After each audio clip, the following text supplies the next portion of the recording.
For in New Jersey, nothing stands still. Yesterday's wastelands are today's wealth.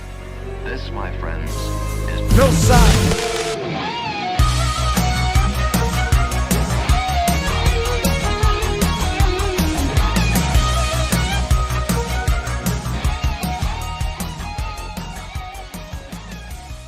We're rocking and rolling. We're on. Noside Fightcast. We're live. Nope, I need that. Okay. Cool. Yeah, we're doing it. We're on. Yeah, UFC 295. Prohaska versus Pereira. It is I, your host, Antonio Matos, with the returning guest. I don't even need to do a long introduction for the man. It's the dream, Jordan Duggan. What's up? Me and Antonio are at odds at the moment. He's got Prohaska, I got Pereira. I have to stay loyal to my boy. I've been playing Yuri Prohaska a bunch in UFC 4 the past week. Been throwing them bows, ass, dropping them bows, going fucking flying knees and whatnot. Nah, I just can't wait for UFC 5 to add more fighters, man. It's a little lacking on the roster front. I saw the roster was a little lackluster. It's just the same as UFC 4. They actually took fighters away. Yeah, I noticed, yeah. There's no Ngannou, no CM Punk. They don't even have Jailton Almeida in it yet. They don't have a lot of guys. I want them to add Bryce Mitchell. With the camo shorts. Has to be with the camo shorts. Sick. Speaking of shorts, I just got my shit made today. Nice. Hell yeah. So, we have the Noside podcast on it. That's what I'm talking about. But, so do a little plug-in right now since we're 2 minutes into the podcast. Let people know what's going on in December. December 9th, I'm finally making my return. Unfortunately, I had to pull out from my September fight. Caught a staph infection the week of the fight. Womp womp. Yeah, womp womp. Dude, I got the craziest womp womp, bro, because I didn't know what it was. I texted my coach like, yo, is this a fucking bug bite or something? And my whole shit was swollen. I sent him pictures, and he was like, brother, that's a staph infection. Get to the hospital. I go there thinking they're going to give me like a pill and a cream, tell me go home. Dude, I was in the hospital for like 3-4 days, dude. But, I got out, healthy now. About to make my move. I'm returning in less than a month. Gotta get back in there. Yeah. The dream's coming back once again. Dude, I'm ending the year on a high note. And speaking of returns, this is Prohaska's return as well. So yeah. what a good occasion this is. And I still can't believe, part of me wants to call him an idiot for having his team try to fix his shoulder for him. But also I have a feeling where if I did that shit in my gym, I'd be like my teammate Abraham, I'd be like, yo, Abraham, pull my shoulder, bro. Put that shit back. Yeah. I'd do the same shit. That seems like an understandable thing. The thing that Oliveira did recently, that was dumb. With his camp. I know he got cut. He got cut, and instead of going to the UFC instantly and telling him, like, hey, I got cut, and getting, like, it really stitched up, they went to, like, some doctor where they were to get it stitched up.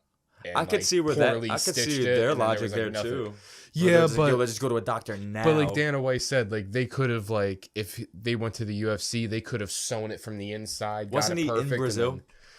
Most likely, was he going to keep that shit open and get on a plane? Yeah, I mean, well, yeah, I don't know. Who knows? Maybe if they called the UFC, maybe it would have been different. But that's in the rearview mirror at this point. I'd pinch it really tight with my fingers. I'd put a bobby pin in it. Yeah, put a bobby pin.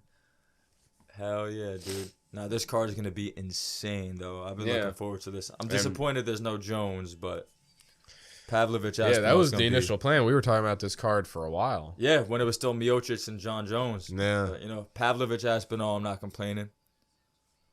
And I'd rather it be both of them on short notice versus only one of them, Bill Burr. Bill Burr, my boy. With his wife. Dude, I love Bill Burr. Cheeto was on Shane Gillis's podcast. Yeah, I saw. I need to listen to it. The Diamond. The Diamond. I would have wanted my nickname to be the Diamond instead of the Dream, but it was already taken.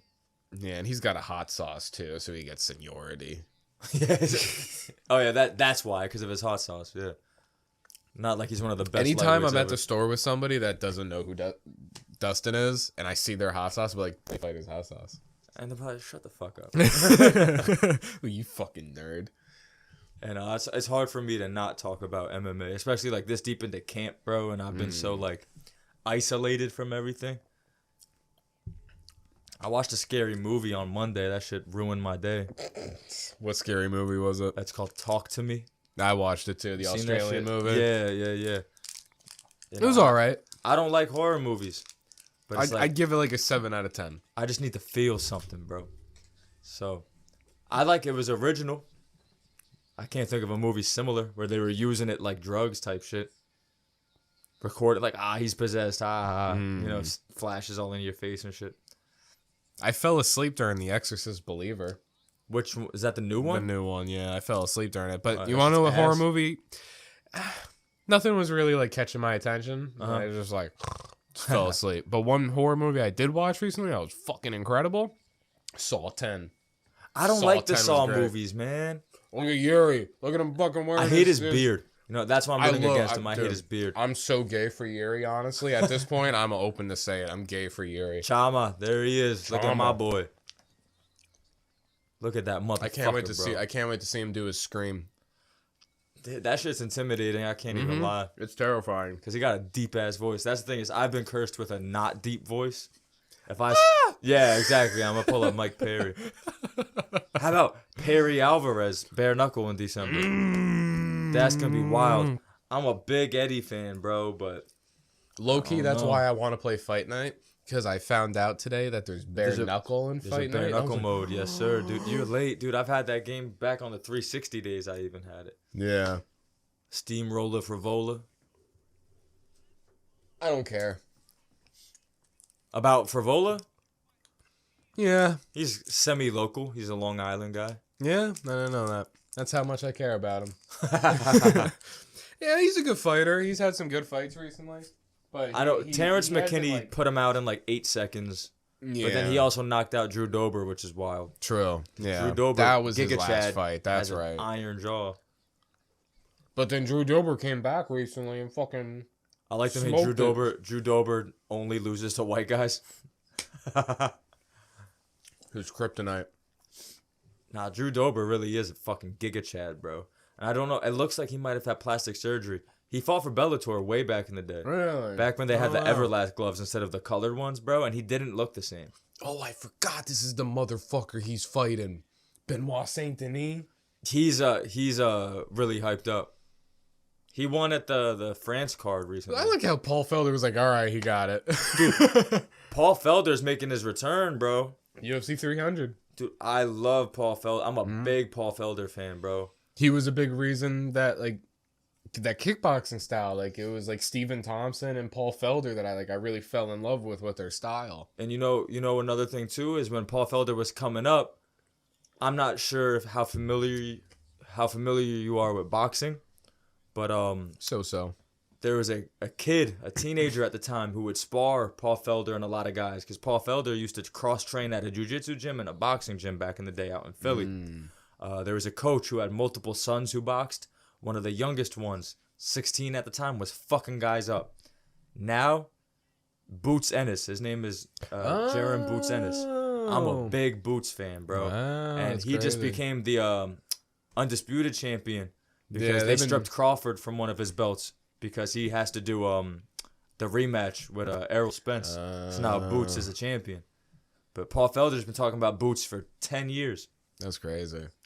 No, but Paul Felder's that guy. Haven't bro. they been talking about, like, Boots potentially fighting Davis? But Davis is like, I don't really give a fuck. Davis is too small, I think. Because, Boots was supposed to be fighting Crawford at one point. But Crawford is fighting Spence. Right. Yeah. No, I love that's boxing. who was talking about was Crawford. And he was like, Yeah. he was like, I don't really, like, his resume doesn't really impress me. Well, Like, yeah, Boots is still pretty young in the grand scheme of things. yeah. But, Is audio weird for you? yeah. Dude, are we getting, like, an alien transmission right now? You know what, man? We're paying good money for this. Gotta love it. Hell yeah, dude. No, I'm so excited for my fight, though, bro. I don't know what number dead serious it is, though. Because there was supposed to be a 51 in New York this month or last month or something. And that got canceled. So I don't know if they're making this one 51 or if it's still dead serious 52. Because, oh yeah, In September, when I was supposed to fight, I was going to be on Dead Series 50. And that's going to be so fucking cool, dude.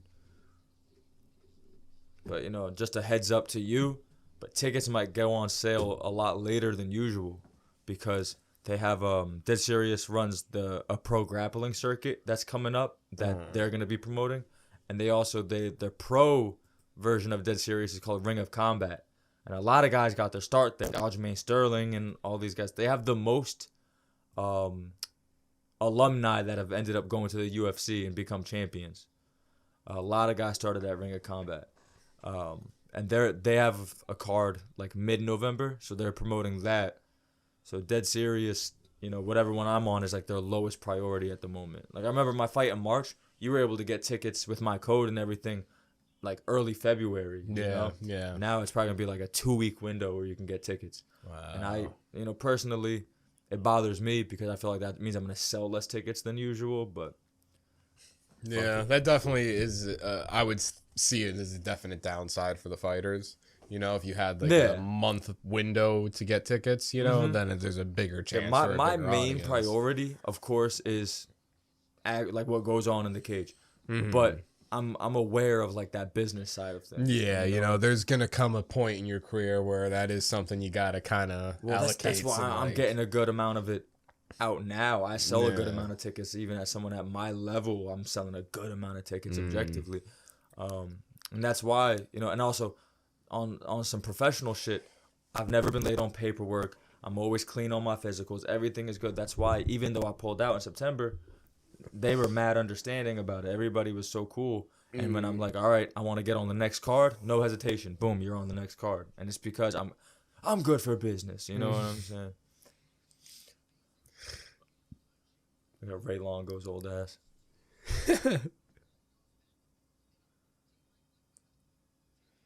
See, coaching is so weird, man, because I'm one of those guys who I would rather have a coach who actually fought and shit like that. But then you have those exceptions, like Ray Longo never fought. Greg Jackson never had a fight, you know? John Danaher. Well, I mean, hasn't he competed in jiu-jitsu? I think, but like very And also, that's late. like in jiu-jitsu, at least, though, I'm not there's sure, that actually. ranking system, you know? So it's like, Yeah. you can't fake being a black belt, bro. Yeah, You know? that's true. I'll take it back. It just, for me But John personally, Danaher is a beast, though, no matter what. Even again, if and he he's a fought or legend, didn't, yeah. you know? But for me, it's like, I'm comfortable with my coach because he knows what it feels like. You know, what I'm saying? Like, he's fought MMA, he's fought combat sambo, and combat sambo, headbutts are legal, bro. You know, he's been in fires, you know? So it's like, I don't know. Look at Bisping.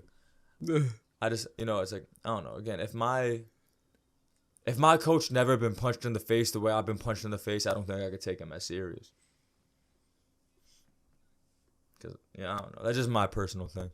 You had some coaching experience recently, too, right? I was cornering my teammates How with was that? kickboxing. Dude, it was fucking awesome. And I think I've told you a million times already, but you know, my ultimate goal is fight as long as I can, get as far as I could go, and then I want to, you know, focus solely on coaching and focusing on fighters. So cornering was awesome. The fight's not started, so I'm gonna go off on a tangent. But we had 5 guys from my gym on that card. The earliest fight was the second fight of the night. So my coach, the head coach, my coach, he has to tape up everybody. So he tells me when the second fight's about to start, he goes, Jordan, you're going to be the primary corner. You're going to be the coach. I'm going to stay back here to finish wrapping everybody else up. So I was cornering and coaching as like the head guy for that fight. And dude, having that experience fully backed up that goal of mine where I want to coach and corner. One of my guys who's in my corners for my fights is a guy named Saddam, and Saddam is like a Zen master. And you know me, I talked about it with you before. I get amped up before fights. Saddam is very good at being like, brother, it's just another day, like keeping it calm. Yeah. I told myself I'm gonna be Saddam for these guys, for my boys fighting, my brothers fighting. I'm gonna be Saddam. I'm gonna keep them calm. While we're in the back, I'm keeping it calm. The moment they're in the ring and I'm on the corner, I'm fucking screaming. I'm like, fucking move forward. They're doing this. You know, it was so sick, man. But, Yeah, that's awesome. That's cool that you got to have that type of experience. Yeah. You know, I've any boxing movie I've ever watched, you know, or even any actual boxing fight I watched, like those moments where they're in the corner and you're seeing their team like talk to the fighter and like, yo man, like we gotta dig fucking deep, you know, like those moments are always and that's awesome. one of those things where, you know, ever since after that second fight of the night, with the one where I was primary, my coach was done wrapping up, so he was primary, so he did all the talking really, and I was just there to, you know, put ice on there, wipe the blood. I was the secondary. I'm standing on the corner, just letting coach do his thing, you know. But it was a weird feeling to where when you're in the cage fighting, it seems pretty selfish, you know, and you're fighting, you're focused on you and your opponent. But to be a corner and a coach, and it was the complete opposite, where it was completely selfless, and it felt like I was in, you know, my teammates' shoes, and I know I was fully zoned in, like it was my fight, but through their eyes, you know, and I'm just like, yo, you have to do this. This guy's doing this. And to almost be like a second set of eyes for that guy, it was pretty cool. Yeah, that's awesome. All right, so these guys touching gloves, now they're Matt touching Favola. gloves. His name Benoit or Ben Saint Denis. Both of these guys, pretty talented. And I'm pretty sure Saint Denis, whatever. This is his second UFC fight, right? Yeah. And he's already fighting a ranked opponent, so he's got to be looked at Gets pretty knocked highly. out in 30 seconds. If anybody could do it, it's probably Favola. He hits like a truck. Yeah, man. Yeah, no, I'd love to train at the Sarah Weidman gym, bro. Longo MMA, whatever the hell that gym's called. Jeez. Pulled a ghillie. Fucking head slipped out. That's why, you know, as soon as my fight comes up, I'm shaving my head, keeping it smooth. No one's putting me in no lock where I'm going to slip out. I got the worst eyelash in my eye. I know, I see you fucking around. That's why I keep talking. Just trying to stop. No dead air, dude. Oh, fucking Christ. Oh, look at that. Favola just slammed him. That was sick. Nah, but I've been in a phase of watching old fights. I've been really into Chuck Liddell and Rampage Jackson, like that whole era lately. I was watching the Ooh! Oh my god. Oh my god. That's what I'm talking Head about. kick. That put him out. Wow.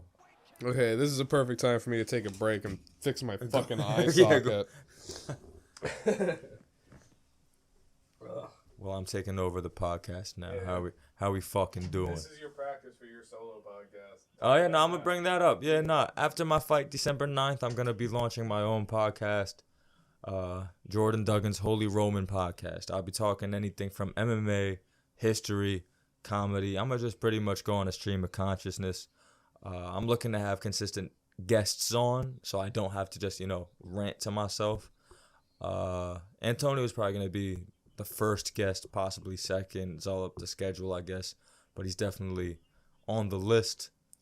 Cause you know, once I'm in front of a microphone, I've been blessed with the gift of gab. I could just go off, bro. For example, head kicks like that, I ain't throwing them bitches, bro. And I'm okay to say that. That's no secret. I don't go in there throwing high kicks. My fight coming up, my hands are righteous. And, you know, I'm going to get in there. Oh, my God. You know, Matt Favola got kicked to oblivion, dude. But, you know, December 9th, fighting a guy named Makhmedov, you know, from Uzbekistan. I feel like there's a lot of people doubting me, and that gives me fire, bro. I kind of don't like positive reinforcement. I'm one of those guys to where if you doubt me, it makes me go harder. So that's, you know, I'm looking forward to proving people wrong and then having a Christmas with the family. But, you know, Matt Favola's up, doing good sportsmanship. That's sick. Wonder how tall the Saint Denis guy looks. Pretty big. Probably like there's Billy Q. You know, that's crazy.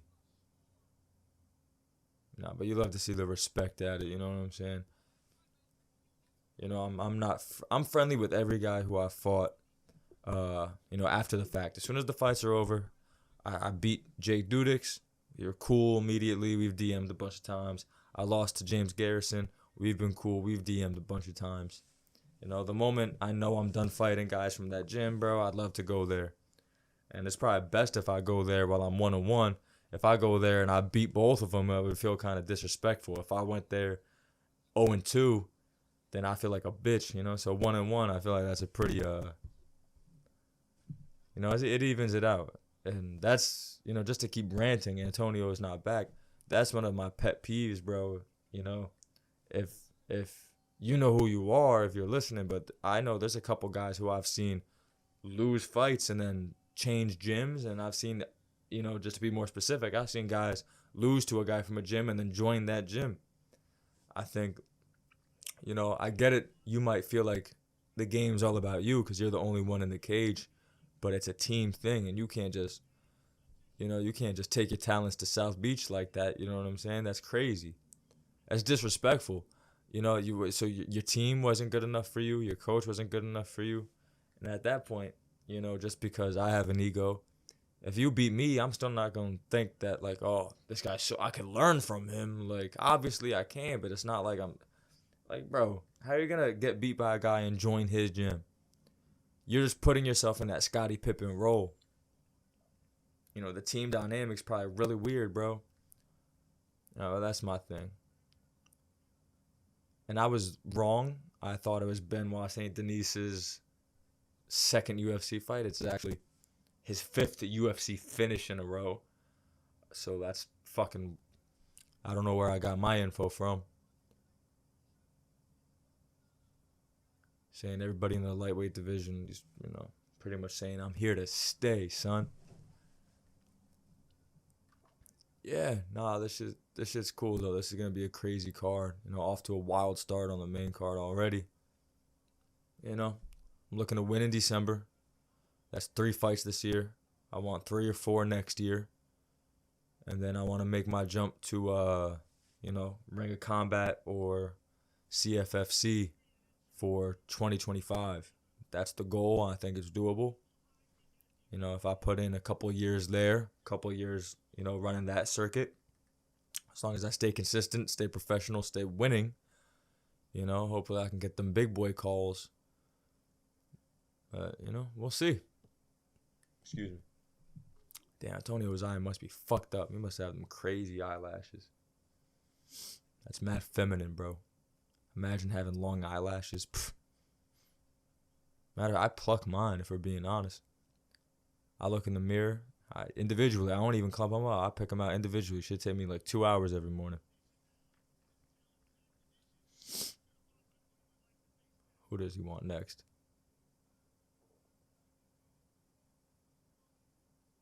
Oh, get the fuck out of here. Dude. BSP just called out Poirier and Justin Gaethje, dude. You just beat Matt Frivola. All respect to Matt Frivola, that dude's a monster, but, you know, that's a big fucking jump. Hold on, let me pull up the rankings, dude. UFC lightweight rankings. Let's see. I bet I can make a better matchup for this motherfucker. So let me see. Lightweight. So Dan Hooker and Bobby Green are booked already. Renato Moicano's 13. He just beat Frivola at 14. So, and he's on a crazy streak. Shit, you can give him RDA. Armin is fighting Beneil. Maybe you could even give him Gamrot. Fazeev is injured. But yeah, Gaethje and Poirier are ranked 2 and 3 respectively, bro. You're not jumping like that. Like Sean O'Malley making a jump like that made sense for a few reasons when he fought Petr Yan. And all respect to Benoit, but you're not O'Malley. Maybe skill-wise, you want to think you're better than him skill-wise, but, you know, no one's tuning into your fight that way, bro. And I'm saying this with all due respect. If you're listening to this podcast, you know who I am, and you're still not probably tuning into my shit like that. Who the fuck does this guy think he is? Let's see. And then soon we have Ilya versus Volkanovski, bro, and I kind of don't like that. I like Volk, and I don't want him to rush into the next fight, especially with someone like Ilya. Because I'm a big Josh Emmett fan. Ilya kind of did his thing against Josh Emmett. I would have rather seen him versus, Ortega. Then we got Cheeto versus O'Malley. Cheeto O'Malley. I'm probably going to say O'Malley gets it. I'm a big Cheeto guy, but, I think they're giving him O'Malley. They're giving O'Malley Vera for a reason. But I think there's a lot of guys in that division that beat Sean O'Malley, man. Sterling in a rematch has a very good chance. Merab has a very good chance at beating O'Malley. Cejudo, I don't know. Sandhagen and O'Malley is very fucking interesting. I know he's injured, you know what I'm saying? But, that's why they're giving Cejudo to Merab first. I think they're hoping that Henry beats Merab, so that way Henry's the one fighting O'Malley. Henry is a much more winnable fight for O'Malley versus Merab. Because Henry's at least going to attempt to stand a bit. Merab is going to be a bitch about it. Why is Merab being a bitch? Nah, so I was wrong. It wasn't Benoit's second UFC fight. He actually has the second longest UFC finish streak at the moment. That's his 5th finish in the UFC in a row. So I don't know where the fuck this guy was the whole time, Dude, yeah, same. But he called out Justin Gaethje and Dustin Poirier. You just beat number 14 Matt Frevola. Frivola's a killer, but he's not Gaethje and Poirier. Yeah, no, so I pulled up the rankings, and I played matchmaker a bit, see what would be a better fight for him. And then, I just scroll through the rankings, and I'm talking about the bantamweight division. Talk about how Volk and Ilya, I don't like it. I think I'm a big Volk guy. I don't want him to rush back in there after getting knocked out like that. And if someone's going to, if you're going to get knocked out like that and go back in, you're not at your full potential that soon. And someone like Ilya probably could take advantage of that. Unfortunately. Yeah. Volk probably will shine through. That experience is just so much, but... Yeah, I feel like Ilya is definitely a tough opponent. Tougher than most of his recent opponents. I would have wanted to see Ilya versus Ortega first. I don't think you deserve a title shot after beating Josh Emmett, and that's coming from... I'm probably the biggest Josh Emmett fan this side of the Mississippi. Yeah. He definitely could have used one more. Mm-hmm. Or even Max. Yeah, that would have been a Because great Dana fight. even said he doesn't want to give Max a shot anytime soon for real. So, Max versus Ilya. And then if Max beats Ilya, then that proves you have to give him another shot. And if Ilya beats Max, then that proves that he deserves a shot. When they said when Volk got knocked out that if he didn't want to fight, they were going to do Ilya Max for an interim, I thought that made a lot of sense. But what I was talking about with Merab, though, was my theory is they're making Cejudo versus Merab in the hopes that Cejudo beats Merab because Henry's a more winnable fight for O'Malley. I agree. Yeah. He's smaller than Merab. He's older than Merab. He's not gonna. He would take more risks than Merab would take. Merab would get in there and just shoot immediately every time. Now, I swear to God, you saw what he did with Piotr Jan. He held him. True, with Jose Aldo. Yeah. That Aldo fight was horrible. Yeah, that wasn't a fun thing to watch, and that was like one of the few Jose Aldo fights I actually watched live. And he retired on that. Yeah, so that was sad. I didn't like that.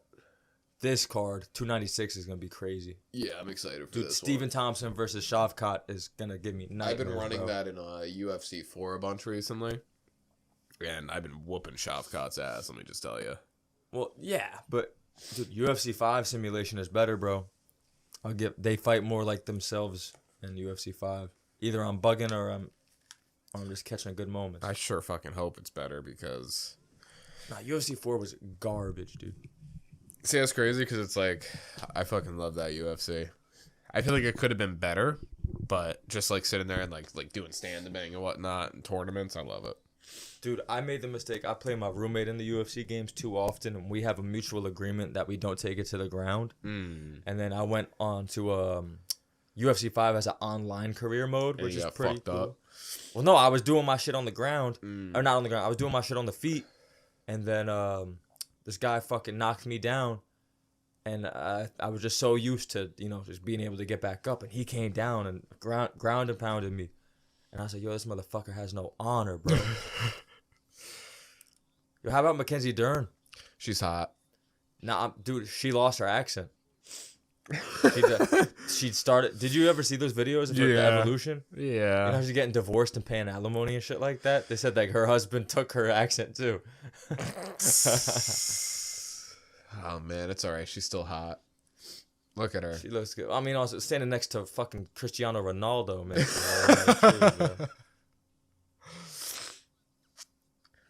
You know what's fucked up? My eye's still not 100%. What? Do you have a corneal abrasion? Dude, I don't know. What did you do? I don't know. Were you getting sleepy time, bro? You fucking you wiping your eyes too much?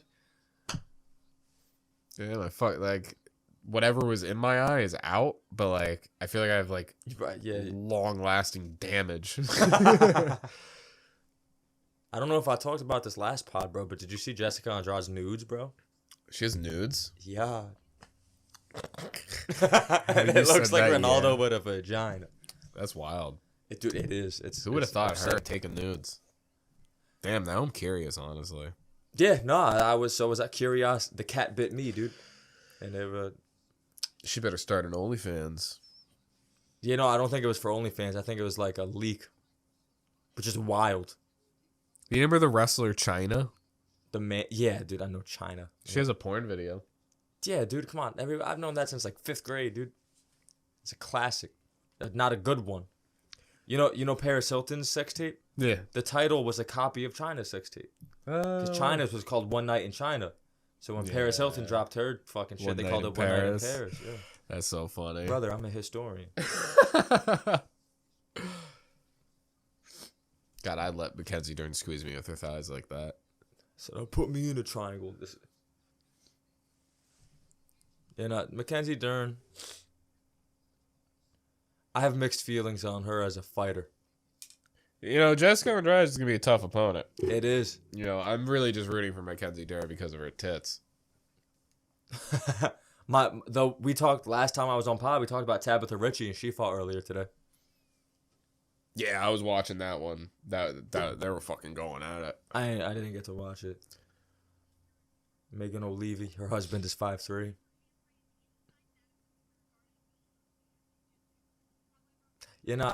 This fight's interesting though. If it stays standing, I think Andrade could win. But if it goes to the feet, to the ground, then I'm not too sure. Because Dern's jiu-jitsu is legit as fuck, dude. She beat her husband. That's wild. What the fuck? What is playing right now? Oh, there we go. Random ass Country Music Awards, brother. I'm trying to look up stats right now. On. This card. The one. So Jessica Andrade, Mackenzie Dern. Andrade, dude, has let me down on parlays a couple times in a row at this point. Yeah, she's in a weird spot in her career right now. I feel like if she loses this one, I feel like her stocks are gonna go down. And that's Mackenzie Dern's papa, her dad. Oh yeah, Dern's fucking last fight was the Angela Hill fight, and she was beating her up. Yeah. 7 wins by submission, 6 first-round finishes, 40% striking accuracy, 15% takedown accuracy. 15? Yeah. See, that's the thing, dude. All respect to jiu-jitsu, but Brian Ortega everybody talks about Brian Ortega as one of the best grapplers in the UFC. Guess how many takedowns he has? 3. None. Lol. He has no. Did you say lol out loud? That's so cute. But that's again jiu-jitsu. Jiu-jitsu is obviously very fucking useful, bro. But like Ortega has gotten submissions like cuz he got fucking dropped or something. You know what I'm saying? Yeah. Man, that's crazy. This card's like kind of like almost over. I thought it was just the first main card fight was Frivola. No. We missed Diego Lopez. Yeah, and then that lasted -3 seconds. We didn't even get to click record. Yeah. And then Matt Frivola gets knocked out. and then my eye socket fucking exploded. Oh yeah, so we have two fights, 2 finishes so far. That's cool. Yeah. Hopefully, I feel like this one's more than likely gonna be a submission. I And see it going to then- the decision. Yeah. Jessica Andrade is just so experienced too, man. And Yeah. her grappling is not shit. Yeah. That buff bitch. That's a big bitch. So we could see a decision there, and then the next 2 fights are knockouts. Yeah. Well, okay. I'll throw a wild card. Pereira Prohaska decision. I don't think it's gonna go decision, but it's more likely than Pavlovich Aspinall. Yeah, that someone's Literally- getting pulled out in a gurney in that one. All 4 of those fighters, I don't want to see lose, man. Yeah, I'm in the same boat. Honestly, that's why right now it's more biased for me. You know, like I'm also for this fight cast. Like I'm trying to not be too biased anymore. I want to like kind of just watch them and like kind of analyze each fighter. I am always biased. Again, when it was Strickland Yeah. versus Adesanya, bro, you called me crazy. You called me crazy, and look at him now. But, no. Yeah, this card, there's no way I can't be biased. You know, like but you've earned the right to be biased with the main event though, because you've been a Prohaska guy since Dude. day one, dude. I'll never fucking. I give up on have my witness boy. on this. Like last night the boys pulled up.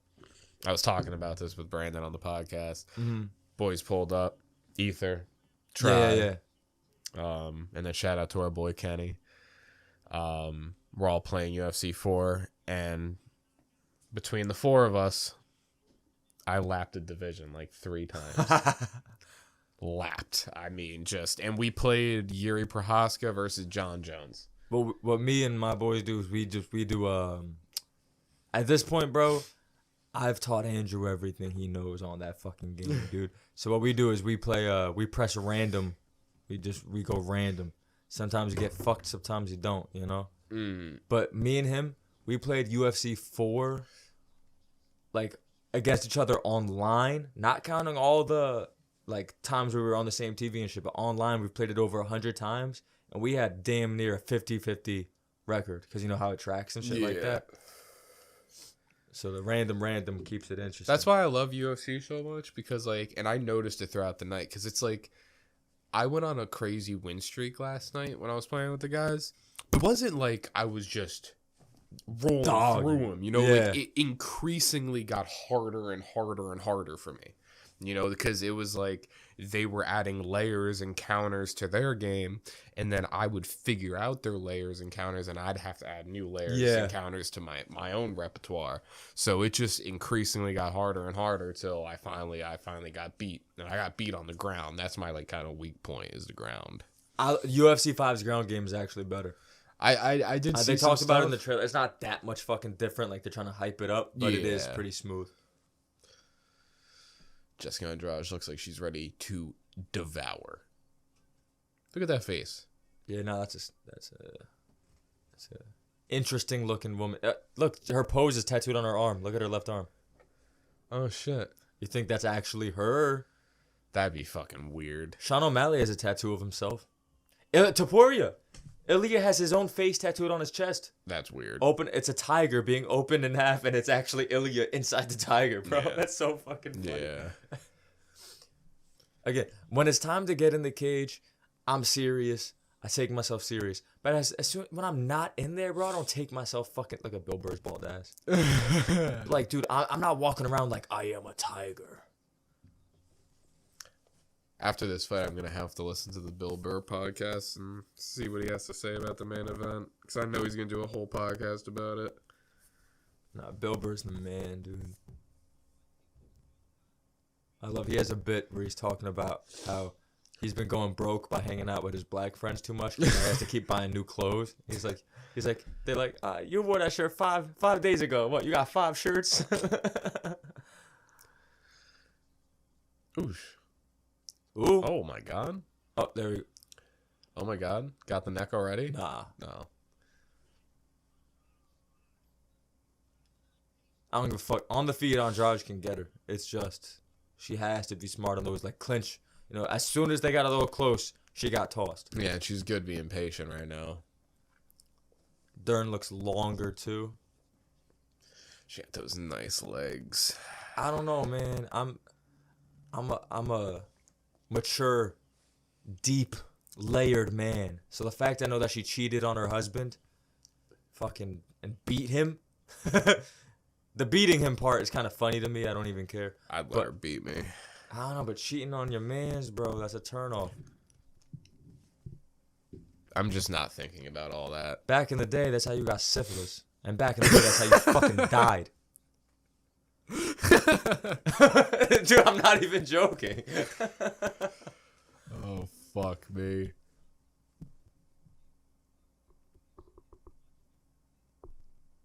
No, she just got cunt punted.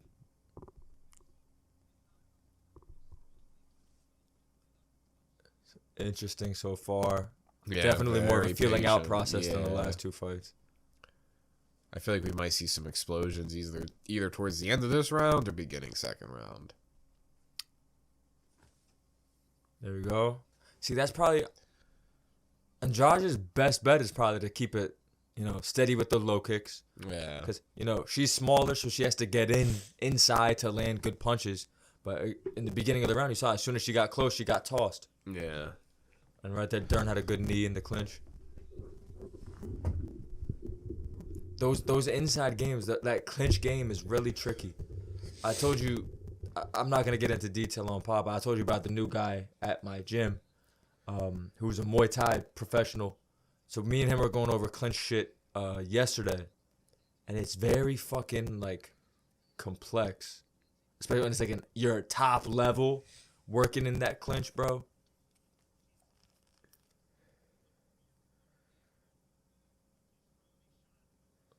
Dude, look at fucking Andrade's arms.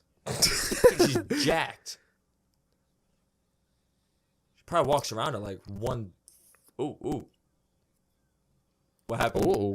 Oh. You know who had a disappointing fight, but I still think is a fucking animal? I forgot her first. Amanda. I don't know if it's Amanda or what. Lamoche, the one who just got beat by. Yes. Yeah. Yeah. She could throw bombs. Yeah. I like watching her fight. Yeah, she has knockout power for a woman, bro. She puts these ladies to sleep. Oosh. There you go. They're banging.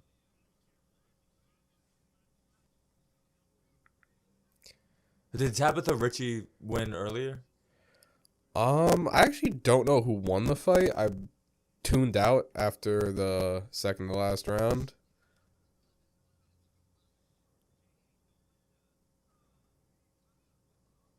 No, this is a good round so far, though. Yeah, it's been very back and forth. You know, I don't know who you give it to. Yeah. Because Dern got the takedown, but it was Andrade popped right back up. Yeah, So maybe they give it to Andrade because it seems like Andrade kind of like had a little. Yeah, she stunned her there, and I feel like she may have had more significant strikes. You know, I think Dern. If she this gets might this win her the takedown, round if she finishes it, but she got her. She's doing really good defensively. Yeah, pushing her head down. Yeah. Nice. Yeah, that was good for Andrade. I'd give this round At this Andrade. point, I might just give it to Andrade, 10-9. Oosh. There we go. Oosh. Ooh! Yeah. 3 seconds. She's going to make she it survive? to the next round. Yeah, she's going to survive. Wow. That just won her the round for sure. If that was 1 second longer, I think Keith Peterson would have fucking called it. No nonsense, Keith Peterson. Smelled like booze and cigarettes. Tom Cruise is funny as fuck for that. He probably smells like nice, fine whiskey. Freshly put out cigar. A good Kentucky bourbon. Yes.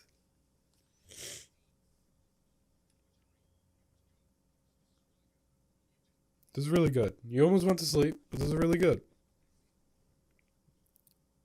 I think she's recovering well, though. You know, we're not going to... A minute could be a long time. Like, when I'm in camp and I'm sparring, we go round and round and round. We do 30 seconds in between rounds instead of a minute. So that makes the minute feel long as fuck, low key. Yeah. Oh yeah, so boom, right there. Yeah. Shit. You say shit. Yeah, So man. Dude, Andrade so hits you're like super biased. man. Didn't you just talk about how you're not biased, and now you're going straight for Dern just because she got a fat ass? Dude. Dude, John Anik's the GOAT, bro. I love John Anik. He's the man. Dude, he's funny as hell too. He had a clip.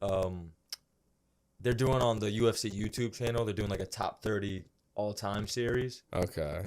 and they were talking about Max Holloway. And Max Holloway's real name is Jerome. So he's like, John Anik was like, yeah, so congratulations to Jerome Max Holloway for making it. And Kamaru Usman was there with some other, I forgot who. He was there too, and they're like, yo, his real name's Jerome, and they start laughing. They're like, yo, that's crazy, right? And then there was some foreign white bitch, and the lady's like, oh, what, is that a French name or something? And then Kamaru and them start laughing, and John Anik goes, well, I don't think it's Polish. Oh shit. You know John Anik has a twin brother? No way. Looks just like him, but with hair. That's weird. Dude, I'll Google it right fucking now, dude. I'm not playing no games. They cloned them. And look, dude, they're the most identical twins I've ever seen. It's just one guy has hair.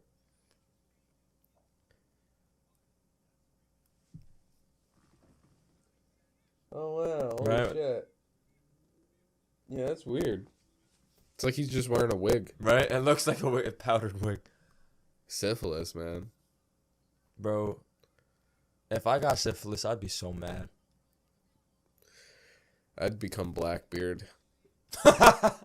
It's not scurvy, motherfucker. What are you talking No, about? that's what he went mad over was With syphilis. syphilis? That's why he became he became like such a world renowned pirate. Like I mean, Because he he got already, syphilis. he got syphilis, Is and this he was a bit literally right now, or are you dead ass? No, I'm being dead ass. Like He got syphilis and was like, dude, fuck this. I'm that's quitting my job. That's why he went all crazy, and that's when because he was Edward Thatch before Blackbeard. His real name's Edward Thatch. Okay. So he was Edward Thatch, and then he was kind of like his nickname was like, oh, Blackbeard. So syphilis affected his brain, or Because he was in pain 24/7, and he was literally going and pirating boats to find medicine. Like that was like his main goal, like was to get medicine to feel good.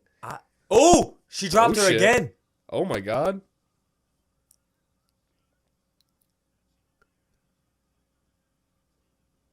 Douche, douche, douche, douche, douche, douche, douche, Dern lands. douche, douche. Andrade douche, lands. douche. Wow. Oh my god. That's crazy. That's wild. Imagine if every major criminal started because they had an STD. Osama got the clap and was like, fuck this. Oh! Oh my god. Is she? Did they call it? No. She's just pulling guard. Dern doesn't want to stay.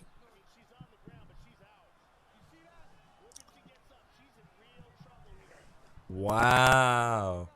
There's still 2 minutes left in the round. Dude, when this is happening, those 2 minutes feel like... Dude, stop the fucking fight. That's yeah, it. there we go. Damn. That's good. I like that they do that. The guy who fought Dan Hooker did that too. Every time he got dropped, he tried to pull guard. Dude, fuck that. Stand them up immediately, and if they keep doing it, call a fucking fight. This isn't jiu-jitsu. It's a fucking fight. Damn, being hot only takes you so far, I guess. Well, you Okay, saw what happened that's to Paige me. Van Zandt. Saw what happened to Sage Northcutt. Yeah, yeah. But he's making a comeback, dude. I hope so. You know, have you seen his sister? He won in his debut. The first card in America, they had one fight night 10. Okay. He made his debut again and fucking starched the dude. He's also... And I don't know what the drug testing's like in one, bro. I don't think there is any. It's probably a paper test. It's like, are you on drugs? No. A sniff test. Sniff test. It's a questionnaire. Five Andrade questions. looked really good on the feet. Bink, bink. Nice.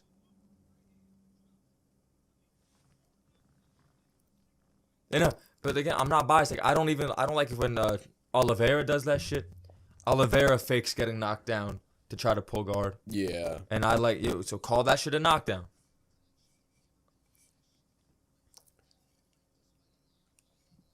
Think about it.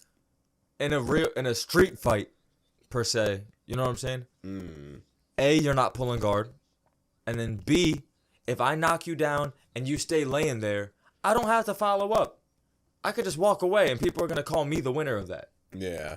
I feel like, yeah, like, because, like, of course people are going to pull guard because, yeah, that is, like, it's the thing is, it works in jiu-jitsu. Yeah. Pure jits. I feel like the referees have to be very, like on top of that type of shit. Like, if the dude that didn't get dropped, like, dude pulls guard, dude doesn't engage, it's like, in 3 seconds, dude Boom, better be up on his feet. Because if you pull guard, but then you start moving, like how jiu-jitsu guys will pull guard, but then they'll, like, crawl towards you to, like, try, like, kind of like... That's understandable. That, if you're trying to engage while in guard, then okay, I can accept that. But, you know, when you're just sitting there. Yeah, when you fall back McKenny like Dern an was Oliveira. fucking upside down. Yeah, you know? that when you're up against the cage. But that's like why that, I have yeah, so much fuck more that. respect for Sambo and combat Sambo.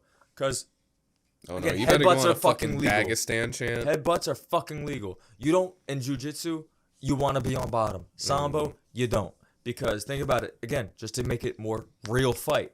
All right? If you're on bottom, but you're in a fucking parking lot, you can get the back of your head slammed, bro. I don't even need to land clean shots. You could shell up while on your back. I'm dropping elbows and the back of your head is hitting concrete every time. Yeah, you won't even have to bust a sweat and you could still kill the guy. Jiu-jitsu works. Jiu-jitsu is a real thing, obviously. And especially in a cage fight or a jiu-jitsu match, being on bottom makes sense when it's a good grappling thing. You know? There's certain... Jiu-jitsu is made for sport. Sambo is made for realism. I agree with that. Again, and Because I've it trained works. both. Mm. I've done a lot more Sambo than jiu-jitsu, but I could, you know what I'm saying? Was Fedor a Sambo guy? Yeah. Okay. Yeah. I know. Again, he fought my coach in combat Sambo.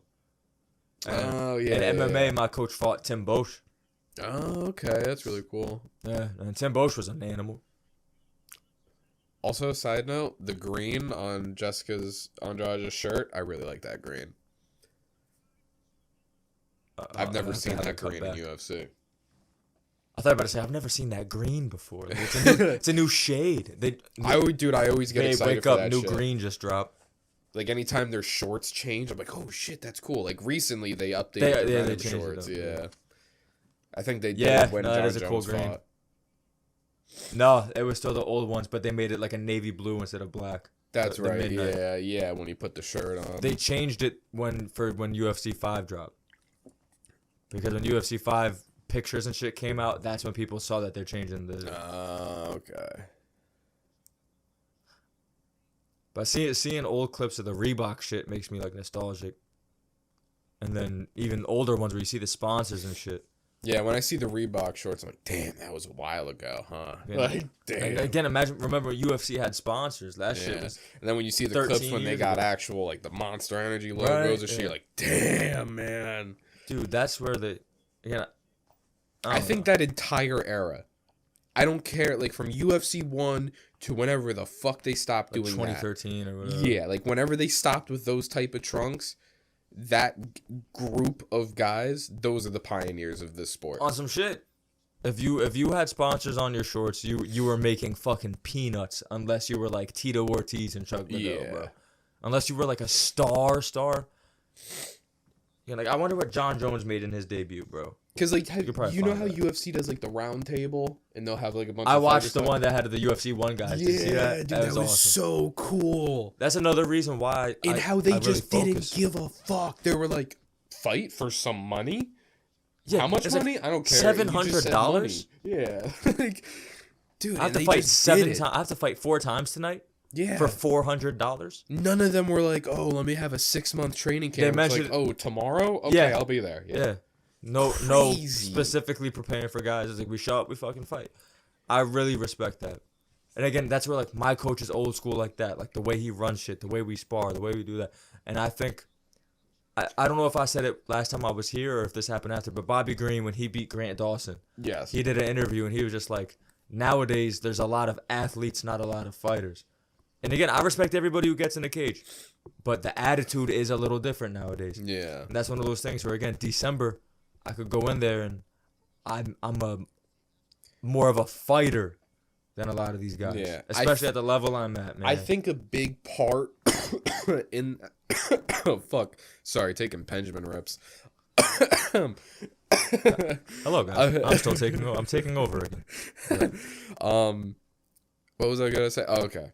I think we live in an era right now where it's more technical athletes that are in the and they octagon. train different. And Yeah, it's it's a lot of the strength and era of conditioning, the style benders, you know, Yeah. people that are trying to look pretty while doing it. It's not just that too, but also the presentation of the sport. Yes. And a lot of it actually, I believe, has to do with the fact that the UFC made like a standard uniform in a way.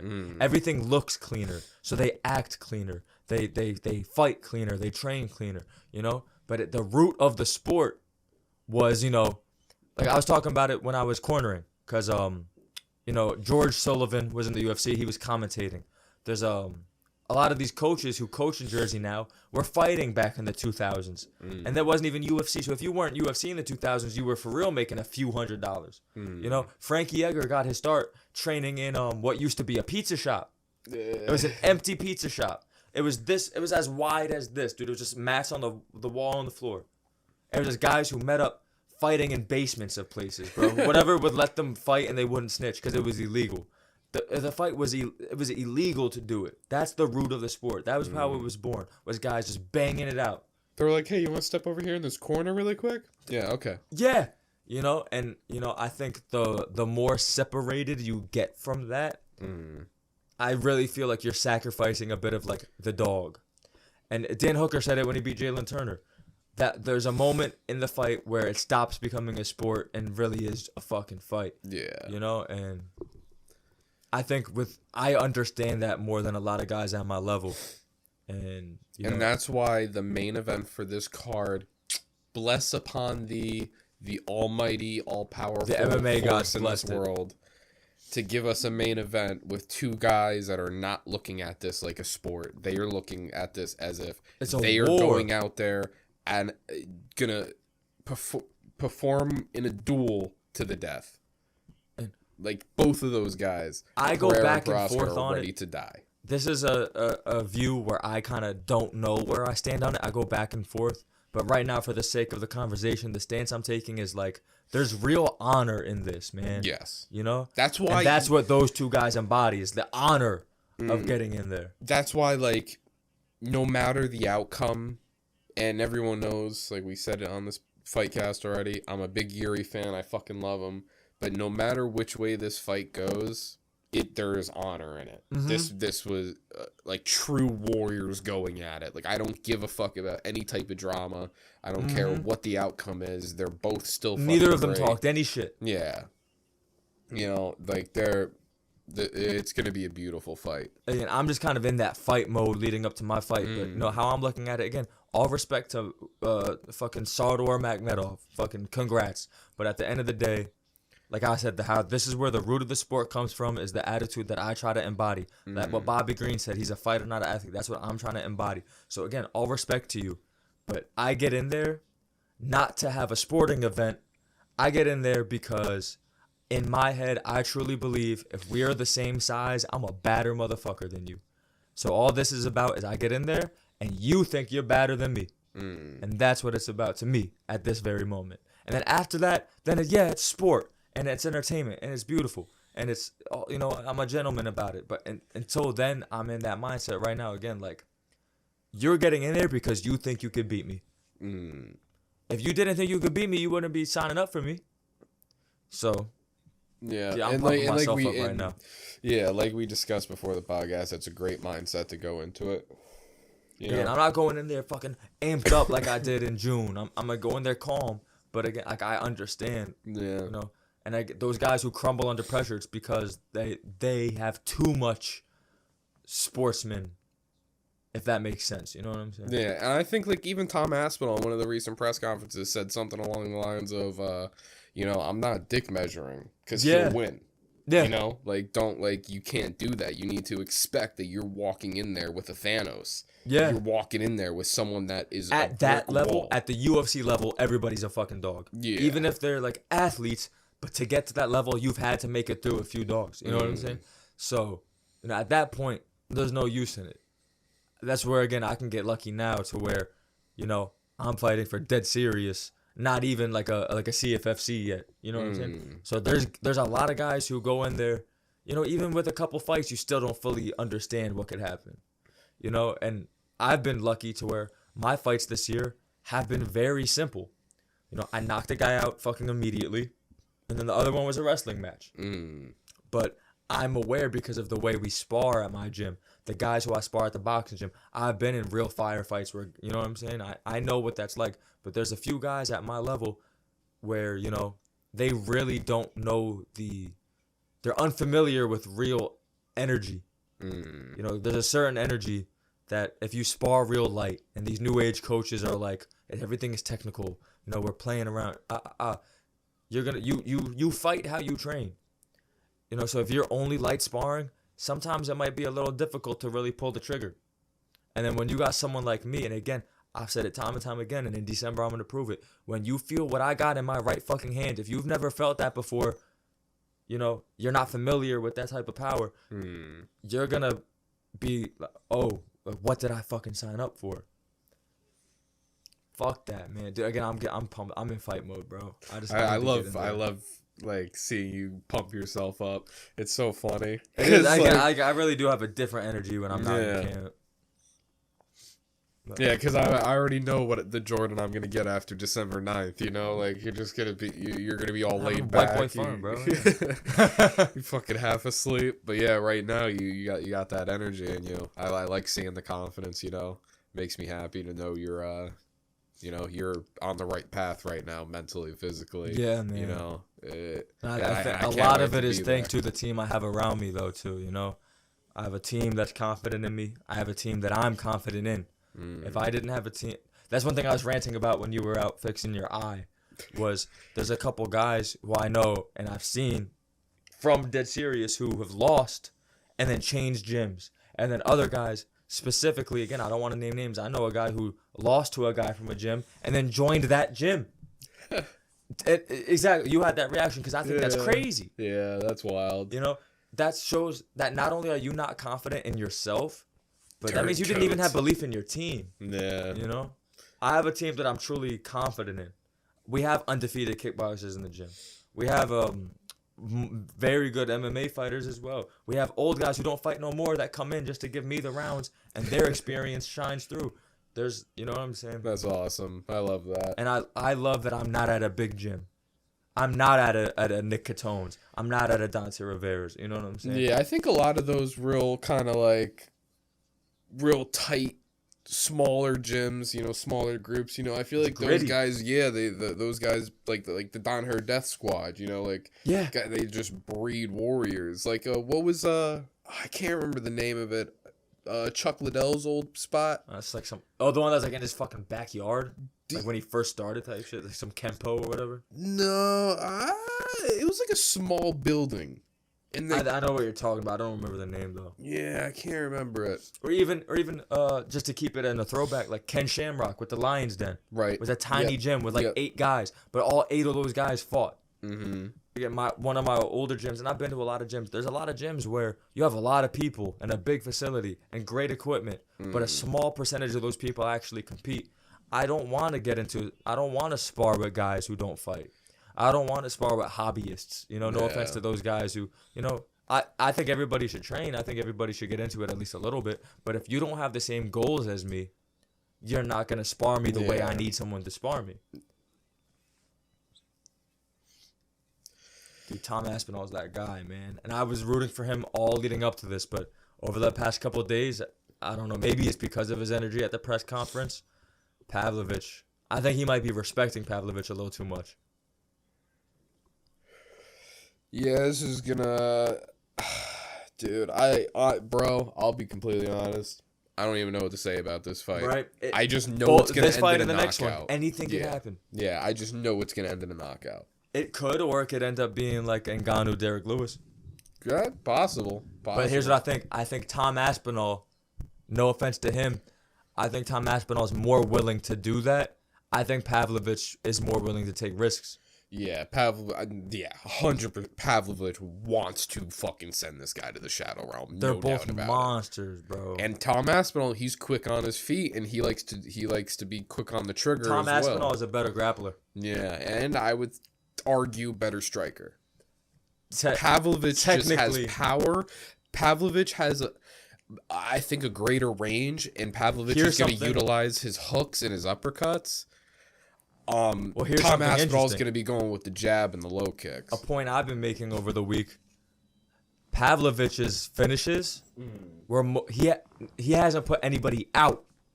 They were mostly TKOs and shit. Aspinall has actually put people out. So people talk about Pavlovich's power and shit, you know, That's an interesting stat. right? But think about who was Tom Aspinall's last fight? Not I'm thinking of Ian Lava, but that's not who it is. Oh, You know, it's some foreign motherfucker. Tibura. Yeah, Marcin Tybura. Yeah. Bro, like, he dropped him bad. Yeah, that was a rough fight. And that was his fight back after his injury. Yeah. So these boys, it's like, you know, people are sleeping on Aspinall's power. But, I don't know, Pavlovich is just, like, look at that motherfucker, bro. Dude, that's so scary. Dude, he's big as fuck, dude. But it was so funny. I was watching his the UFC rundown, and like when it got to him, like he was like in his gym, like running around playing with kids and shit in the gym. It was so Well, weird seeing that side of him. I was showing Andrew the other day, before he fought Derek Lewis or Curtis Blades, one of those ones. It was in Vegas. Curtis Blades. The night before he was in the casino. Yeah, playing sitting slots. there in his UFC hoodie Big as and fuck, shit. just- Yeah. Dude, Matt, dude, honestly, being a heavyweight has got to be kind of scary. Because you know you're going in there with another guy who's 260. Dude, Titans. It's a different realm. Yeah. That's a different realm of that's fighting. different. Like from the lowest of like featherweight to welterweight. That's a completely different realm than middleweight to heavyweight. I think so. And agree. then heavyweight is its kind of own little spectrum. So I'd give it like middleweight, light heavyweight are pretty similar. I mean, hey, Alex Pereira just went up from middleweight to light heavyweight, and he's doing But great. heavyweight is like anybody could play anybody. Heavyweight's just like an extra. There's a gap there. I have power at my weight class. Other guys don't.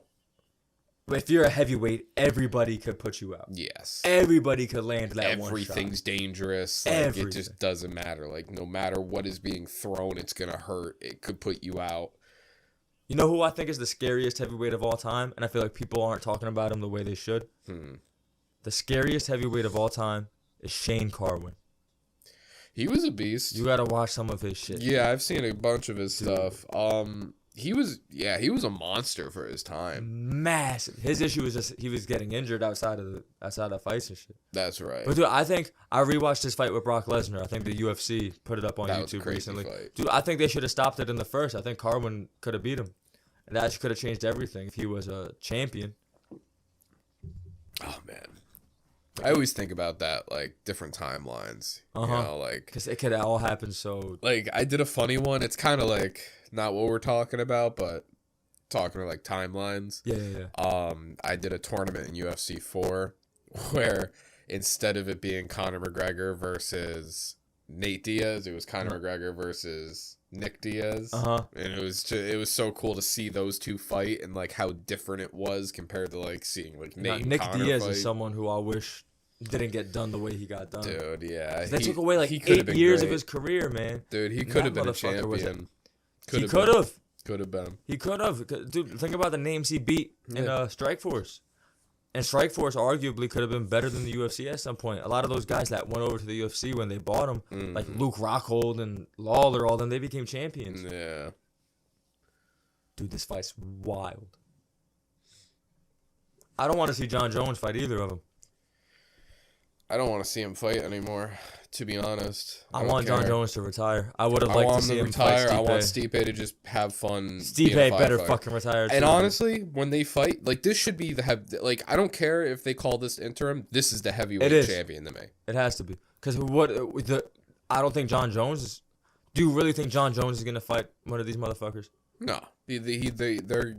It's gonna be him and Stipe. They're both gonna retire, 100%. Yeah. How do you... How do you have an interim There fight, is- but then not have the interim champion fight the real champion? When There's he a comes back? 20% chance Stipe's like, I might stick around for a fight. But who? A Who would he fight- fight? That Curtis Blades? it might be one of these guys. I feel like Stipe might. There's a 5% I don't wanna chance see that Stipe John fight Jones either. sticks around for one of these Stipe guys. is 40 years old. I hate that I say that, but I lost to a 38-year-old. That's how the fight game be, man. It's that's why it's so beautiful. Is that like it's like a dice roll, and it's in God's hands once the crazy. fucking cakes. Look at these motherfuckers, bro. See, Tom Aspinall's too nice.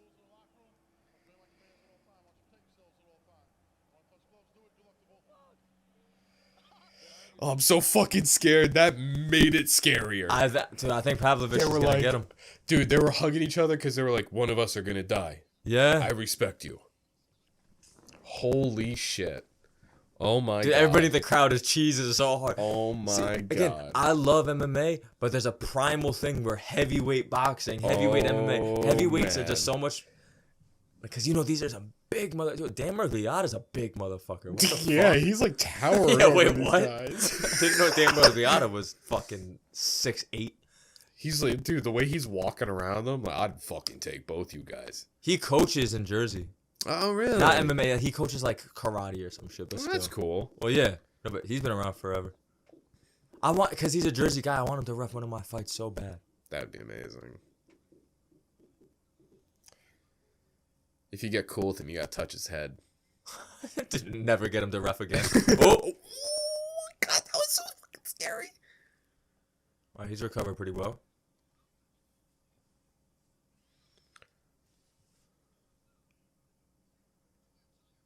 Let's see.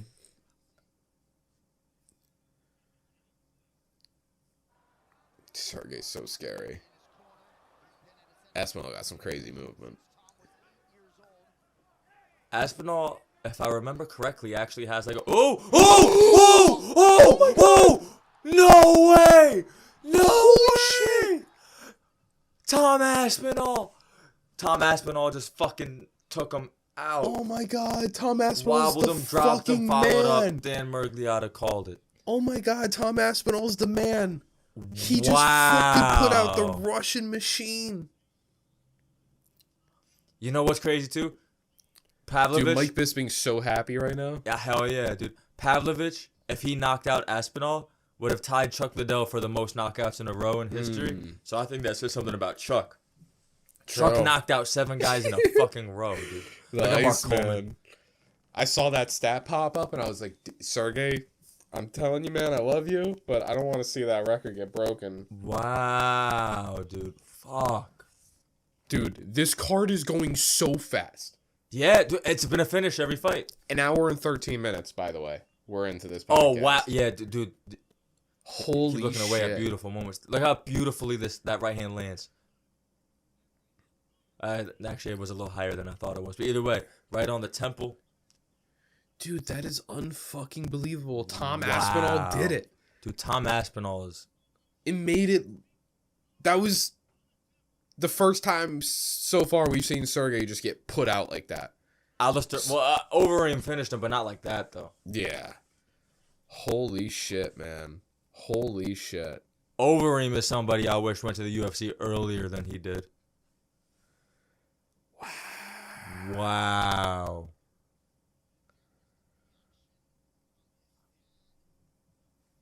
Dude, no. Get these motherfuckers out the cage. I want to see Prohaska and Pereira. So I'm going to take a piss real quick. They go do it. Tom Aspinall. Dude, that's fucking nuts. Holy shit. I'm happy dude. for that. That's crazy. And we both agreed we thought Sergey was going to win. Yeah. Yeah, well. Fuck, I shouldn't have changed my mind. I was going Aspinall all week until like 2 days ago, and I was like, It's cool we got a British champion again. It's been since Mike Bisping. yeah. And I don't. You know who I think becomes champion? I think Jalton Almeida.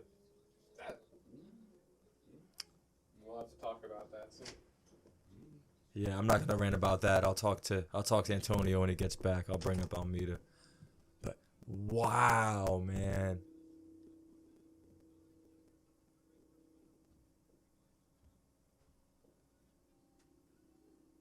Dan Miragliotta looks sad as fuck for some reason. Yeah, now see, this is crazy, man. All right, just to keep talking, so there's no dead air. I told my little brother I'm gonna go work out with him early morning. So all these finishes is make me feel a lot better. I'm actually get some sleep. Yeah, Joe Rogan. Dude, I really hope, my game plan is, 4 years or so. Again, biggest part of it is winning everything, winning while I can, and staying consistent. But if I could consistently compete and consistently win 4 years, I want to be with them, with the big boys, the major leagues. It's realistic. It's my coach's plan with me. Again, all I have to do is win. I just got to do what I'm told and then win. That's it. 4 years, possible. And I just hope that is early enough to have Joe Rogan talk to him, motherfucker, bro. I need to hear Bruce Buffer say my name, and I need to have Joe Rogan put a mic in my face, bro. That would be absolutely wonderful, bro. Because, dude, like, people don't understand how long you have to train to get even to the regional circuit. You know what I'm saying? It's not like boxing. Boxing, you can get into a little tournament at a fucking recreational club 6 months in, dude. MMA, I made my debut in AC, There's a lot of time that gets to put in. It's such a young sport. So few people do it. You're kind of in with a couple sharks immediately, The minnows get taken out fairly quickly. But so I was training for a while, and I kind of learned the ins and outs as I started my journey. And when I found out, when I saw Dead Serious, I knew I wanted to fight for them, And they've had the same ring announcer since the jump. So when the GOAT, Steve Peacock, said my name for the first time, I was like, fuck, dude. Like, that was one of those moments in my first fight where, I had to think about it after the fact, But in the moment still, I was like, fuck, For real, though, like, that was one of those moments where I told myself, dude, like 4 years ago, I'm going to fight for Dead Serious. And then I remember talking to Frankie for the first time, setting up to make my debut for them. And I'm texting him directly. It wasn't even my coach, doing it for me. That was a moment where I was like, fuck, man, it's real. Tom Aspinall, man. Tom fucking Aspinall. Yeah, no, Tom Aspinall's real deal. But here's what I was saying, man. Who's grappling with Almeida?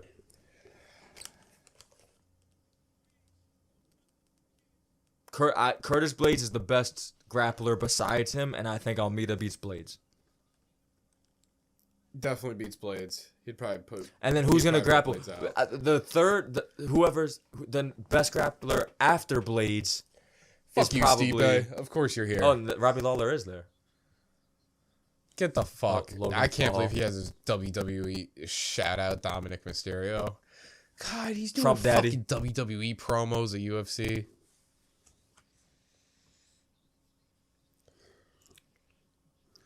Look at Trump Daddy. Trump Daddy's a unit low key. I think he's like 6'4". Yeah, he's good. You know what? I think in Brazil they did it. They had two politicians do an MMA fight.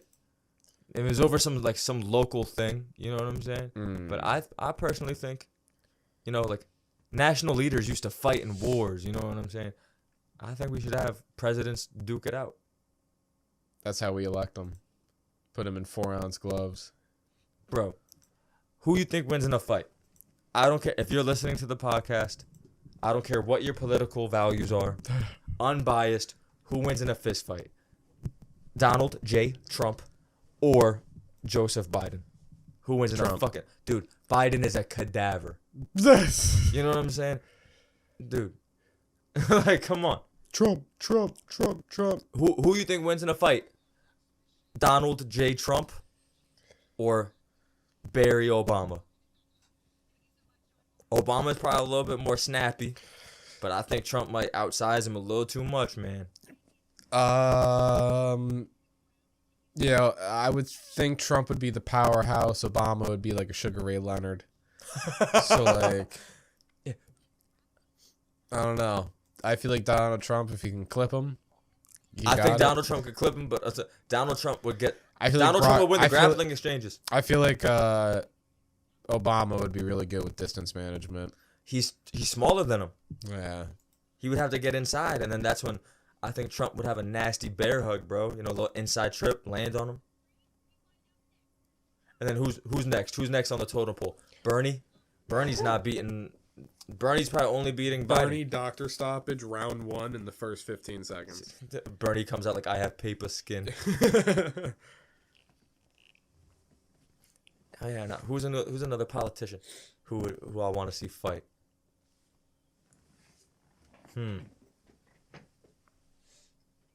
We're doing vice presidents. Kamala versus Mike Pence. I got Kamala. That's so funny.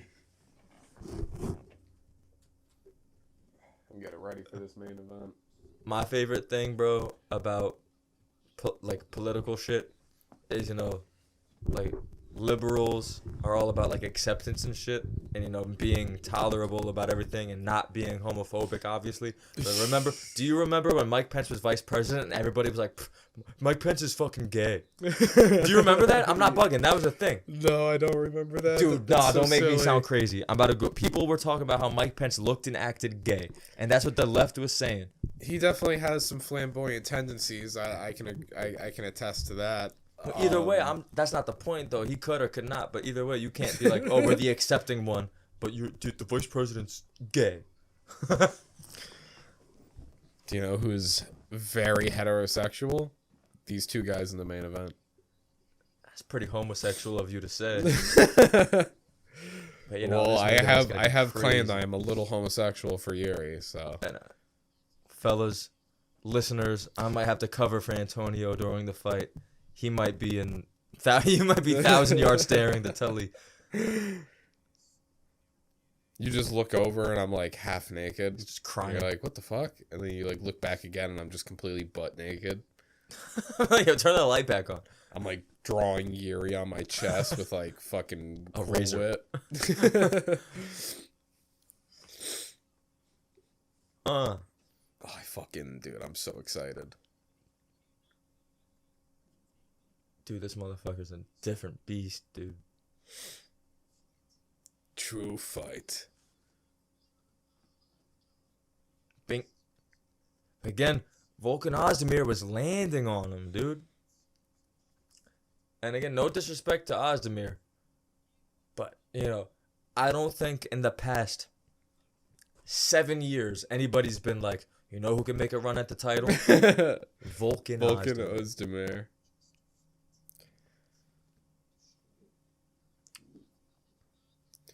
Yeah, but Dom Reyes is a sad story, though. Shout out Dom Reyes. You know what I forgot and then relearned? His younger brother's in the UFC. Really? Or older. One of his it's a brother. Yeah, it's Alex Reyes. He's a lightweight. Oh wow. I went to school with an Alex Reyes. Yeah, no, I know. Yeah. I've hung out with him once or twice. I know because he's shout out Rico Cuts, another one of the Dream sponsors. Okay, yeah, They're boys. that's right. Yeah. We're pretty deep in the podcast, so now I'm gonna just start letting things fly, bro. But I shave my own head for fights. Racial slurs. Yo, imagine. But I shave my own head for fights and shit, so I don't know why a barber sponsors me, bro. I shave my own head. Low key, if you did do that, that would have been. I think it would be so funny that people would have let it slide, just so out of pocket, random middle of the podcast. Well, it's deep enough. Low key, man. See, this is why I'm talking about getting a Patreon for my shit, dude. I'm not going to push it, obviously, but I think there's a couple crowds that'll give me a pass, bro. If you build the right community, you'll get a lot of passes. I have a very solid community based on, my past. A lot of transition people have stayed supporting, you know me. If you know me for a few years at this point, come on, son. And even the MMA guys, if you know regional MMA, my gym, I'm the only white fighter there. Think that gives me a pass? Think about it. To play devil's advocate, I feel like that'd put more of a target on your back. No, because it's not like I'm the only white fighter there, and I'm like, oh, I fucking hate it. I'm the only white fighter there, and Maybe they would take you in like a stray. like a stray. Yeah. I'm fair. You know, I'm just a feral white man, dude. Yeah, one of these days you're gonna find yourself putting cornrows in, and you'll be like, oh, That's well, another I guess thing. I'm a part of the family. That's another thing. All these white MMA fighters got braids. I don't do that. I shave my head. Like a true white American. Damn. I hate that they play that Sean Strickland replay all the time. Yeah. I'm Sean Strickland. I'm happy that. Oh fuck! Were you there for that fight Which one? when Sean Strickland was fighting Alex Pereira, and then the stream buffered? No, that happened to me, but I was by myself. So it happened to you. It happened to you too. Yeah, it happened. I was to watching me. a stream. We used the same website, so it could have happened to you at the same time. But I was watching it at the comfort of my own home. And, you know, I had to reload the page, and he was asleep. That's crazy. Here he is, the fucking stonehead himself, the Mayan warrior. Yeah, that motherfucker. And bro. I'll say it right just because it's the main event. Alex Pereira. Dude, oh my god, oh my god, oh my god. Do the thing. Do the thing. He's about to do the thing. Watch this and tell me you're still cheering for Yuri, bro. Look at that. Do it, do it. Uh-oh. Do it. Uh-oh.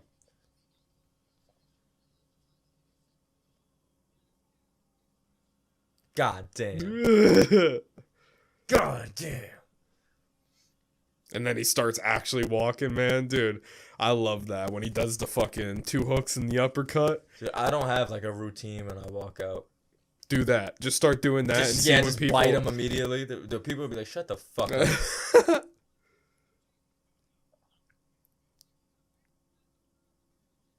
The thing is, like, I like the crowd, but not when I'm walking out.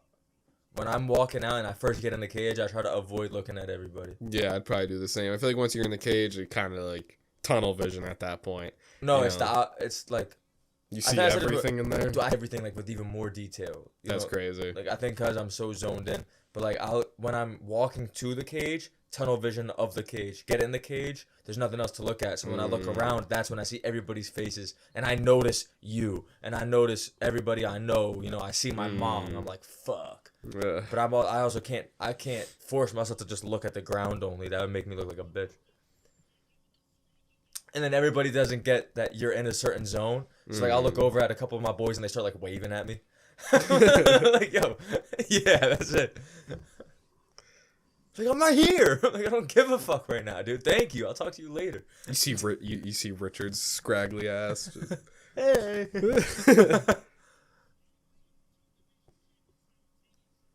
I think I'm gonna be red corner for the first time for this fight. Ooh. I don't know cute. how I feel about it. Because waiting for a red corner sucks when you're in there. But I also think it's gonna suck walking into the cage and that guy's already in the cage. You know what I'm saying? Because then you can walk in and give him that mean mug. Yeah, nah. It's one of those things I don't think I'll be able to plan it. I'm just going. It's just whatever I do is gonna just. And think of it like this: done. it's a promotion. Like you were blue corner, we're gonna give you red corner. Because I always look at red corner as player 1. Like if you're playing Xbox or something. Actually, I don't know anymore.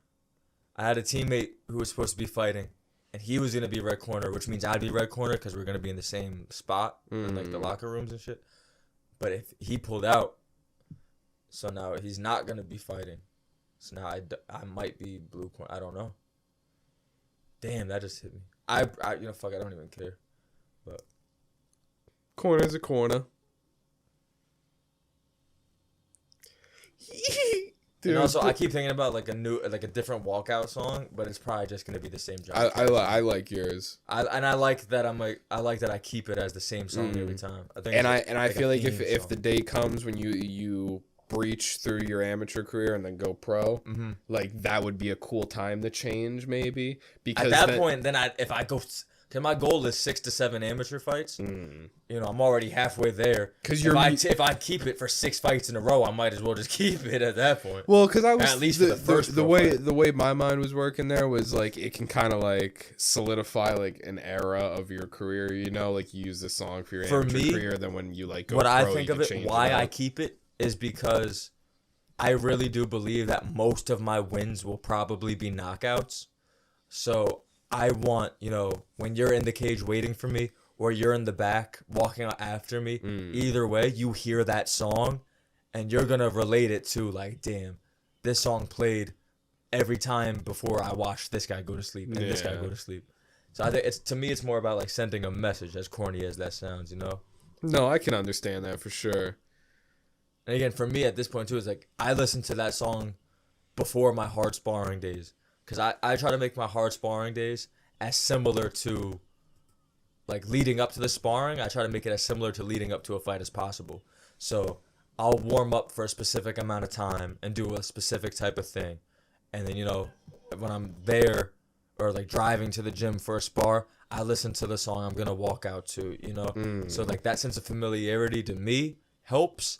And then, you know, if you're fighting me and you know that's what I walk out to, you know, when you're in the cage and then you hear that doom, Yeah. it's gonna feel it's gonna feel real. Yeah. Yeah, I like the way you put that because it makes it seem like if you play a song that you're familiar with, such as like your walkout song, like it can keep you grounded. You know, you're like, all right, we're in reality. Like this is my time. Yeah, we talk about the mental side of things a lot, and you yes. understand it a lot better than most people do. You know, and I think like a sense of familiarity keeps you comfortable, and that's what Saddam taught me. My first fight that I've been carrying through everything for the year so far is Saddam was like, "Yo, you know, if we do something every day, it's not gonna feel too crazy." Yes. And that's why you get a guy like Sean Strickland. Yeah. And again, that's why I stay active. And I wish I was able to fight September because, you know, the more cage time you have, the easier. Yep. You know, like the nerves are always going to be there. That anxiety is always going to be there. But it's your ability to kind of navigate that and like control exactly. it. Exactly. I was just here a couple months ago. You know, like I feel like honestly the hardest preparation for a fight was not the training. The training has been getting harder and harder. I'm doing more. But like the mental thing, I think it's mentally the hardest fight was my first. Okay. I remember us talking before your first fight and just seeing where you were then, you know. I remember us discussing it in depth, you know, like just like going into it, like what this means for you, you know, like the training and the process and all the time you put in to be able to get to that first fight.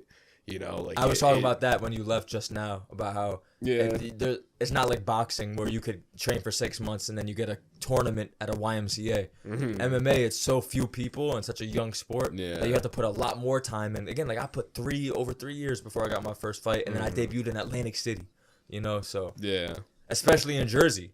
Jersey's a hard spot to break through an amateur scene because everybody wrestled. You know, it's my Abraham. The one he goes to Texas a lot, and the low level pros there, he says are not better than high level amateurs here. Wow. So when he goes to Texas and trains out there, he trains. Terrence McKinney goes to a gym he goes to. Kevin Holland stopped by once or twice, and he'll be put in with the pro guys and the low level pro guys who have a few fights pros. He hangs with, and he's only had one amateur fight so far, but it's in Jersey. Shit. And Abraham's also just fucking amazing, but. You know, there's certain states that are just levels ahead. California is one of those states that are levels ahead of a place like Texas or Montana. You know. Okay, dude. So we gotta talk about this fight right now. Look at the way these guys are fucking looking at each other. Again, we were talking about it earlier. They really carry themselves like some warriors. Dude, damn, dude, this just gave me goosebumps, bro.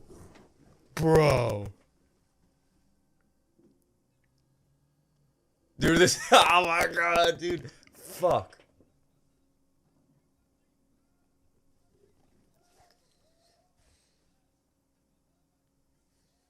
Dude, it looks like a fucking anime standoff, dude.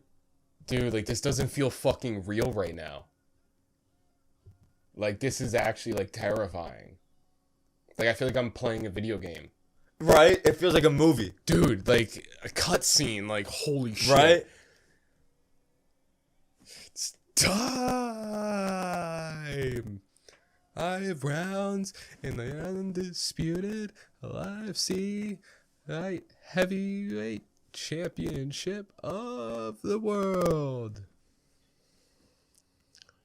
Dude, his fucking face. Oh,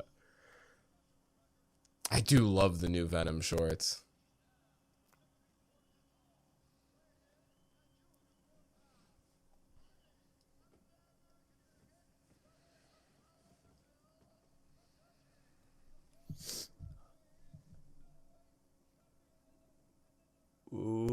Ooh. Do you know what Yuri's nickname stands for? What's his nickname? BJP. No. Bomb as fuck. But in Czech. Okay. So his name is Yuri Bomb as fuck Prohaska. You see the video of him as like not the video, it's like a picture of him as a teenager with a joint in his ear. Yes. Dude. And then Powhatan means stone hands. Yuri is standing, man. Like, he's just matching that Pereira energy. Yeah, both these guys really embody again, I hate sounding corny sometimes, but like really on some real samurai. yes. These guys are primal. Like, these guys are in tune with their own ancestors. You know the best way to describe it to sound less corny. These guys are martial artists. Yes. They embody every aspect. Fuck, dude, of look it. at these motherfuckers, bro. These are big boys, bro. Holy shit. You want to know something I noticed that I really like? John Jones, every fight before his title fight, when they went touch gloves, he went like this. Ready? Touch gloves. Boom. From his the first title shot, and every fight after that, touch gloves. This is what he does. Oh, wow. Right? People didn't notice that. And I think that's a pretty cool mental thing. Part of me, it's been all finishes so far, but I kind of hope this one doesn't finish quick, dude. Yeah. I This actually one want needs to go watch a this. little bit.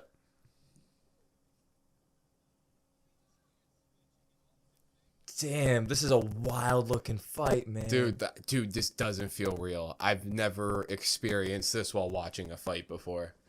If this is a fight that plays out to its full potential, it could be like an all-time classic. Oh my god, yes. The vibe Hall is of Fame. perfect for it. It's at Madison Square Garden.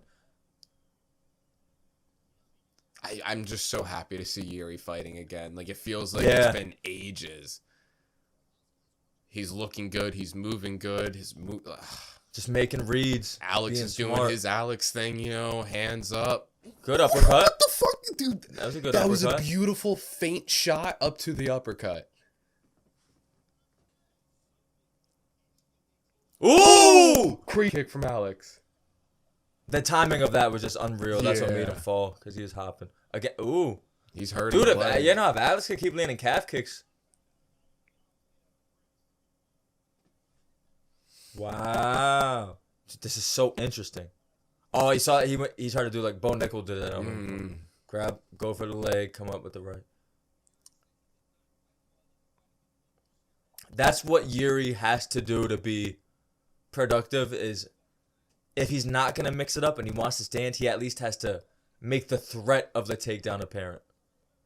He switched stands. See, he keeps going for the... I don't think he's committing to the shots. I think they're fakes. Yeah. But as long as he does that, he can keep Pereira a little bit. Yeah, keep him on edge, make him think Yeah. about it. Uh-huh. Yeah, leave some But openings. at one point, he's going to have to commit. Because if Pereira catches on and goes like, yo, he's only faking, he's going to start letting that uppercut fly. Yeah, for sure. Or a knee, which would be even worse.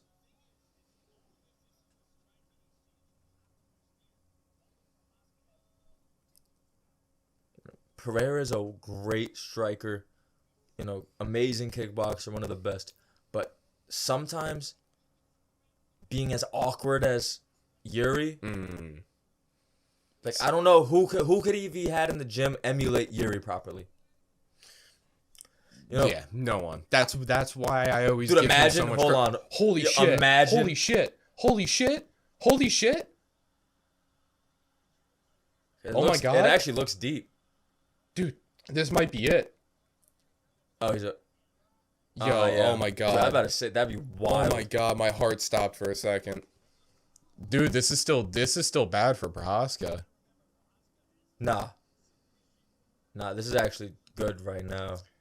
There's just no got- way. There's nothing to get finished with right now, and he just got. Yeah, like a takedown. he's up high enough where I don't think it's gonna do anything. No, but his just- legs are on the wrong side for the finish. Okay. If I have a guillotine on you, I want if your head So is what's under it- my right armpit, your leg should So be is on he my in right side half as well. guard right now? This is He's on half Okay, guard. okay. But he would to finish a guillotine like that. Alex would want his head on the side where the legs are. All right.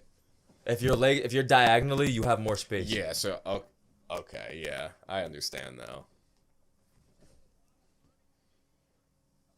See, now here's where we see. Ooh, elbows. This is what I was waiting for. Yuri, if he can cut Alex open, because Alex don't bleed like that. I don't. I've never seen Yeah. him busted up. No. Yeah, so let's see if Yuri can bust him up. Because if someone's gonna do it, it's gonna be Yuri bust him up. If someone's gonna bust up Yuri, though, it's gonna be Pereira. Yeah, dude, that's why this fight, man. Again, it's yin and yang.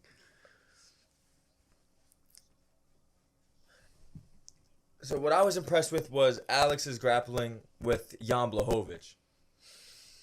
Yeah, Right now, he's not doing as well with Yuri. Yuri's being real smart. That's what. See, Yeah, I knew this. That's was what gonna Yuri's happen. gonna Yep. have to do. Elbows.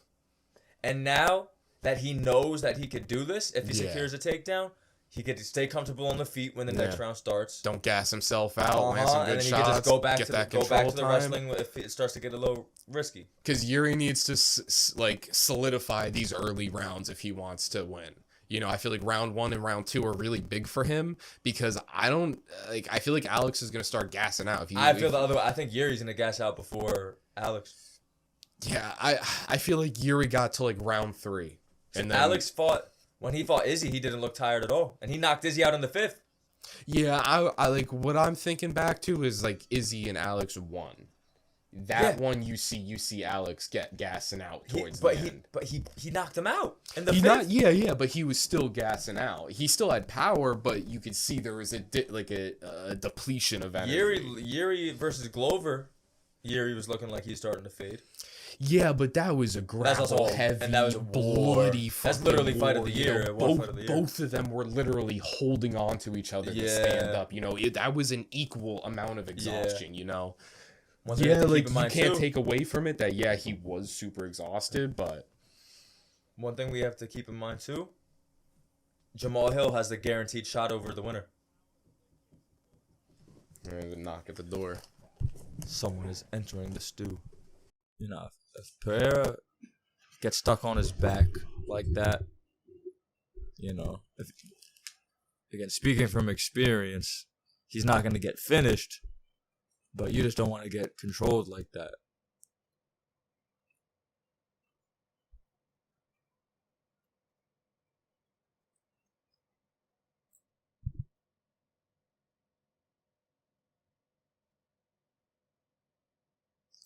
Hey. And, I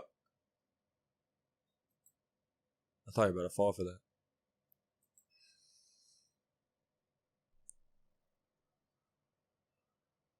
What's up, Cat? I didn't even know Ooh. you were in here.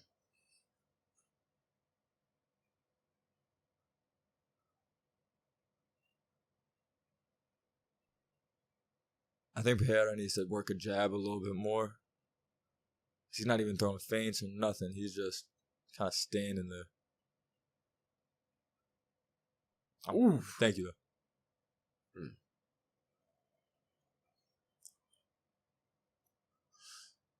See, Dude, he can't do that shit with Alex.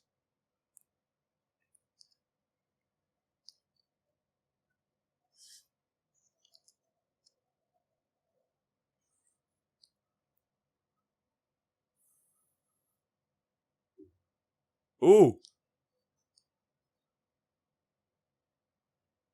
I'm kind of surprised that Prohaska's as aggressive as he is right now. Ooh. Another one. This is what I'm fucking talking about. This is what I'm fucking talking about.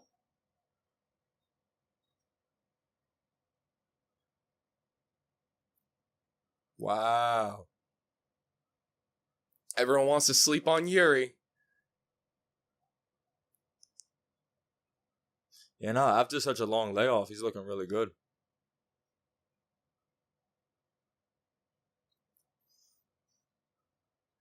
I'm telling you, no one fucking fights like Yuri. Just like you were saying, try to have someone emulate his fighting style in the gym. No one does what he does. Every movement, the fact that he did that early in the first round, that faint shot into the uppercut, so how the way it flowed together, Alex didn't even know it was coming. Nothing Yuri does is normal. And I feel like even for a skilled striker like Alex is used to traditional people. He almost got him with that left. And Pereira has to stop moving backwards. That's his problem. He's moving straight back into the kick. He's doing everything I did wrong in June, bro. Yeah. He's moving straight back. He's doing the Izzy. He's literally doing, like, what's happening to him is what he did to circle Izzy. Out.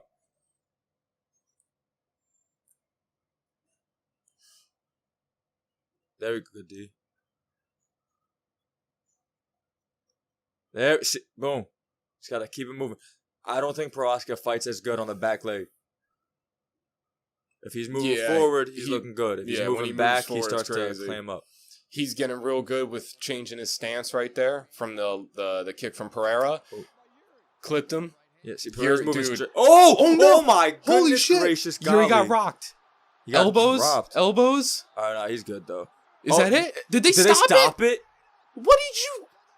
Why would you stop it? Wow. Are you I hate that I think that was early, to be honest. I hate that fucking stoppage. I hate it so much.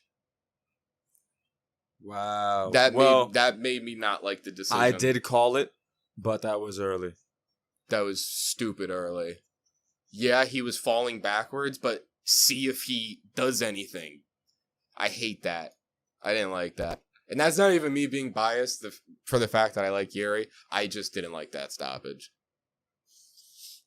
Wow. You see what I told you? If Pereira catches him. Yeah. That fucking I'm kind of disappointed. Yeah, I didn't like that decision sucked. Or the way it stopped sucked. That was garbage.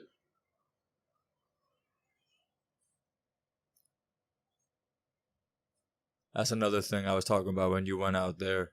I promised my little brother I'll take him to the gym. And the fact that this card ended so early, I felt a lot better about taking him early morning.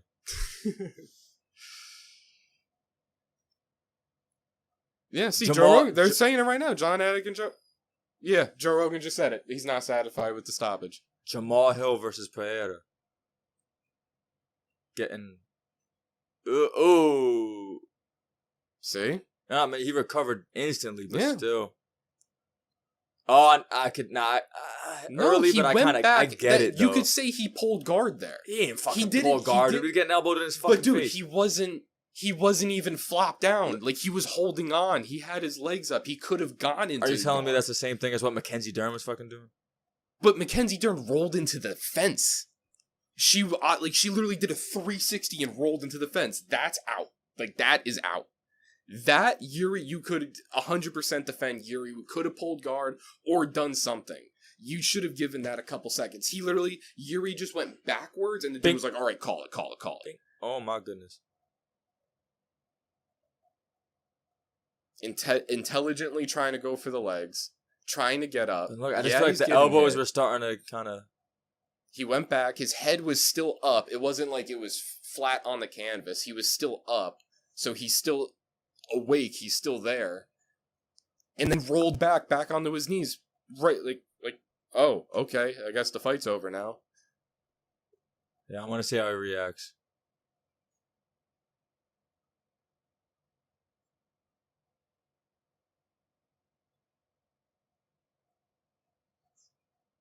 Instantly getting up. I would have liked to see how he looked when he was standing, but still, yeah, dog shit. I didn't like that.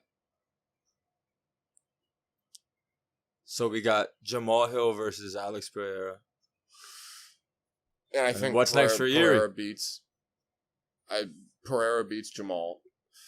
I don't know, man.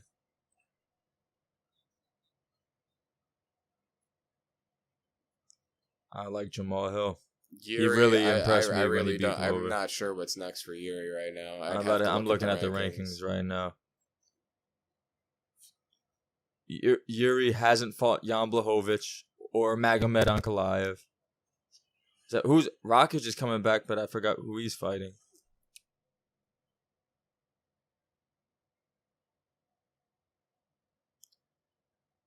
I don't know.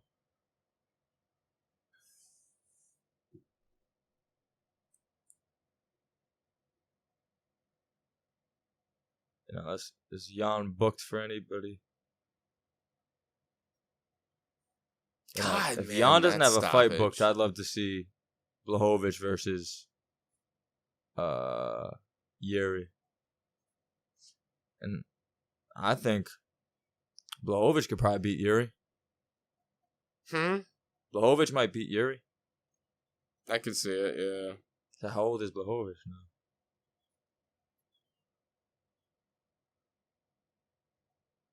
I don't know. And I gotta stop taking age into account. I got beat by an old man.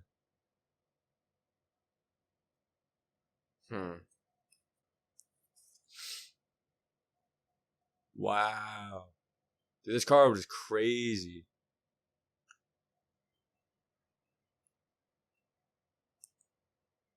Yeah, also main card. Main event, though. Meh. Also, you gotta think about it. This is a good point. Even if he was pulling guard, he didn't pull into full guard. He pulled back and Alex Pereira would have been mounted. I feel like that's a shitty spot to be in with someone who hits like Alex.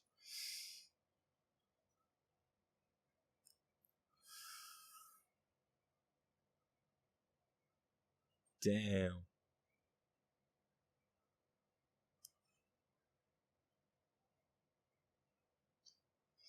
Yeah, I think we got a new light heavyweight champion for a while. I don't. I think Jamal Hill beats him. Because he still can't grapple. Yeah, but he's with Glover. That's only going to get better over time.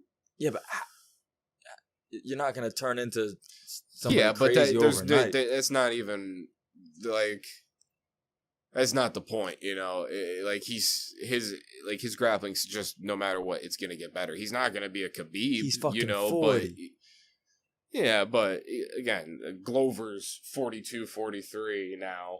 Jamal Hill has the death touch, bro. He won the belt after he turned 40, you know? So, like, I think Alex got a couple years. Let's see Izzy move up. I mean, shit, 2027 Let's see potentially. Izzy challenging. Wow. Yeah, craziness. Nah, but that hook that dropped Yuri was something serious, though.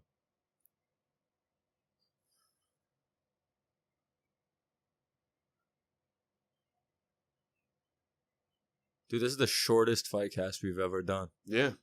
The first one we ever did was 4 fucking hours. Jesus Christ, what card was that? 271? I didn't even have my first fight yet, right? No, yeah, you were still Wow. training. Like, I remember, like, around that time you started telling me, like, hey, you know, I'm gonna start getting fight booked soon, soon, you know, like, Wow. UFC. God, that's weird. It might have been an Usman card. No, Israel Adesanya, Robert Whittaker. We did one for that? Because I've also watched cards with you Might that we have didn't been- do a podcast for. Like Might have Dillashaw been Aljamain we did in pod. 272. Because I remember we watched it was Piotr Jan and Might have- O'Malley was on the card with Dillashaw and Aljamain and we didn't pod. Oh, Gordon Ryan's in the crowd.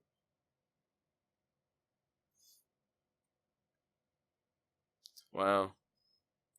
I don't even know how to feel. Then- It's like I'm not Nah. like I think I got all my depression out this year when Volk got knocked out, so like I actually like, kind of didn't care about the outcome. I just hate the way it ended.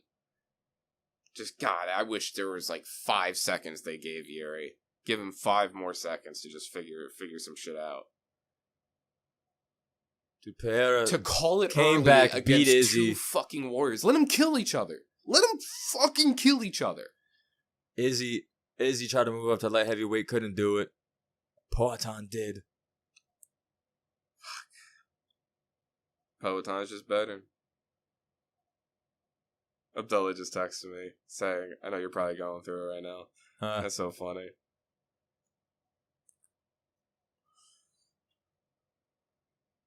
That was a whack ass fucking ending. Oh, we don't have the audio on too loud. Did you hear them through the headphones or not? But he called out Izzy. I'm probably gonna be playing some of the audio. I'm gonna like cut it in and out because it's gonna be after the pay-per-view. So like if I use little clips, we're good. And it's on ESPN Plus, so they gotta love us. Yeah, and we paid. Yeah. I've never illegally streamed a fight. Ever. that is the devil's work. I wonder what year he's 273. Who is that? I knew it was at 270. Volk versus the Korean Zombie. Aljamain Sterling versus Peter Young. Gilbert Burns versus Khamzat Chimaev. Mackenzie Dern we versus watched that together? Tisha Torres, yeah. This was the Fightcast. We did this literally the whole fucking card. I do remember. Actually, I do remember that because I remember watching Khamzat. We started at Ian Gary. Ian Gary versus Darian Weeks. Started at Ian Gary at 8 p.m. You know another fight I watched with you that was wild? Bilal Muhammad versus Sean Brady. Bilal Muhammad actually got a finish. Yeah, that was... That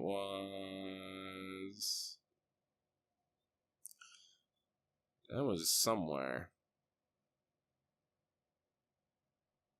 Is that recent? What? The Bilal? I think that was the one with the card with I don't think we did a podcast, but it was with I think that was the card with Piotr Jan, O'Malley, Aljamain, and TJ Dillashaw. When I showed up in the gorilla costume. Oh yeah. I don't think we've recorded that. We were just hanging out. I just came for shits and giggles.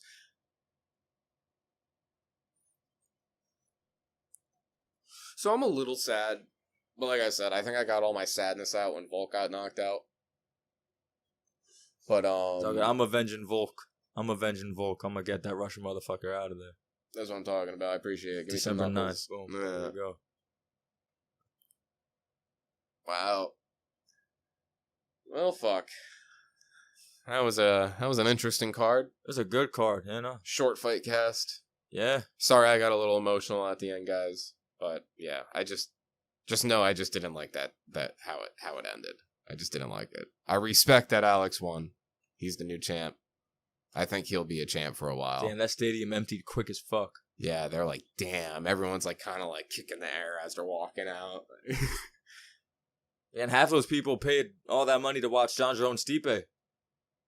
There's no refunds for that shit. Mm-hmm. People paid like $100K.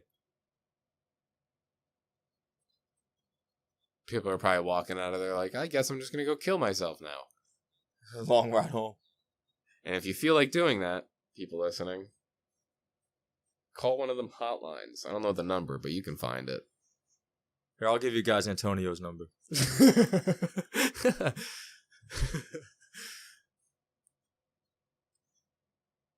Paul Craig probably beats Brendan Allen. I don't like Armin Saryukian. I think Dariush could beat him. I think Armin is very overrated. Yeah, I think Dariush can take it. Song Yadong's gonna beat the shit out of Chris Gutierrez. Edwards Covington's gonna be a fun one. I gotta have more time to think about that. Pantoja Royval. I kind of think. Oh, I'm playing a podcast. I think Pantoja takes probably. It. I think I was thinking for a while Colby would beat Leon, but Kamaru's better than Colby. Hits hard, like better in the stand up, better at the wrestling. And if Leon beat him twice, then what makes me think Colby is gonna do any better? You want to hear my crazy take? Yeah. I think the one to do it, the one to beat Leon, Wonder Boy himself. Dude, he's not I love Wonder Boy. He's in the Justin Gaethje situation. I don't think he's beating Shavkat, man. I think he beats Shavkat. If he does, I'm not gonna shut the fuck up about it. When I first started, I wanted to be Wonder Boy. I was sitting there getting my ass beat in the gym every day because I wanted to stand like Wonder Boy, bro. Yeah, I think he gets it done. Damn, now we're about to call it. Yeah, I mean, we hit the 2-hour mark, so I guess that's cool. Wow. Yeah, man. What a weird card. I feel like every time we do a Fightcast, it's You know why? there's some weird... The energy. It's the energy. Well, shit. All right, yeah, I guess Hell that's yeah. I guess that's it. I guess that's the time where the music fades in and we fade out. It's been a fun one, dude. I love you. Good luck on your fight. Appreciate you, brother. I'll see you there. Yeah, I'll see you there too. Bye, everybody.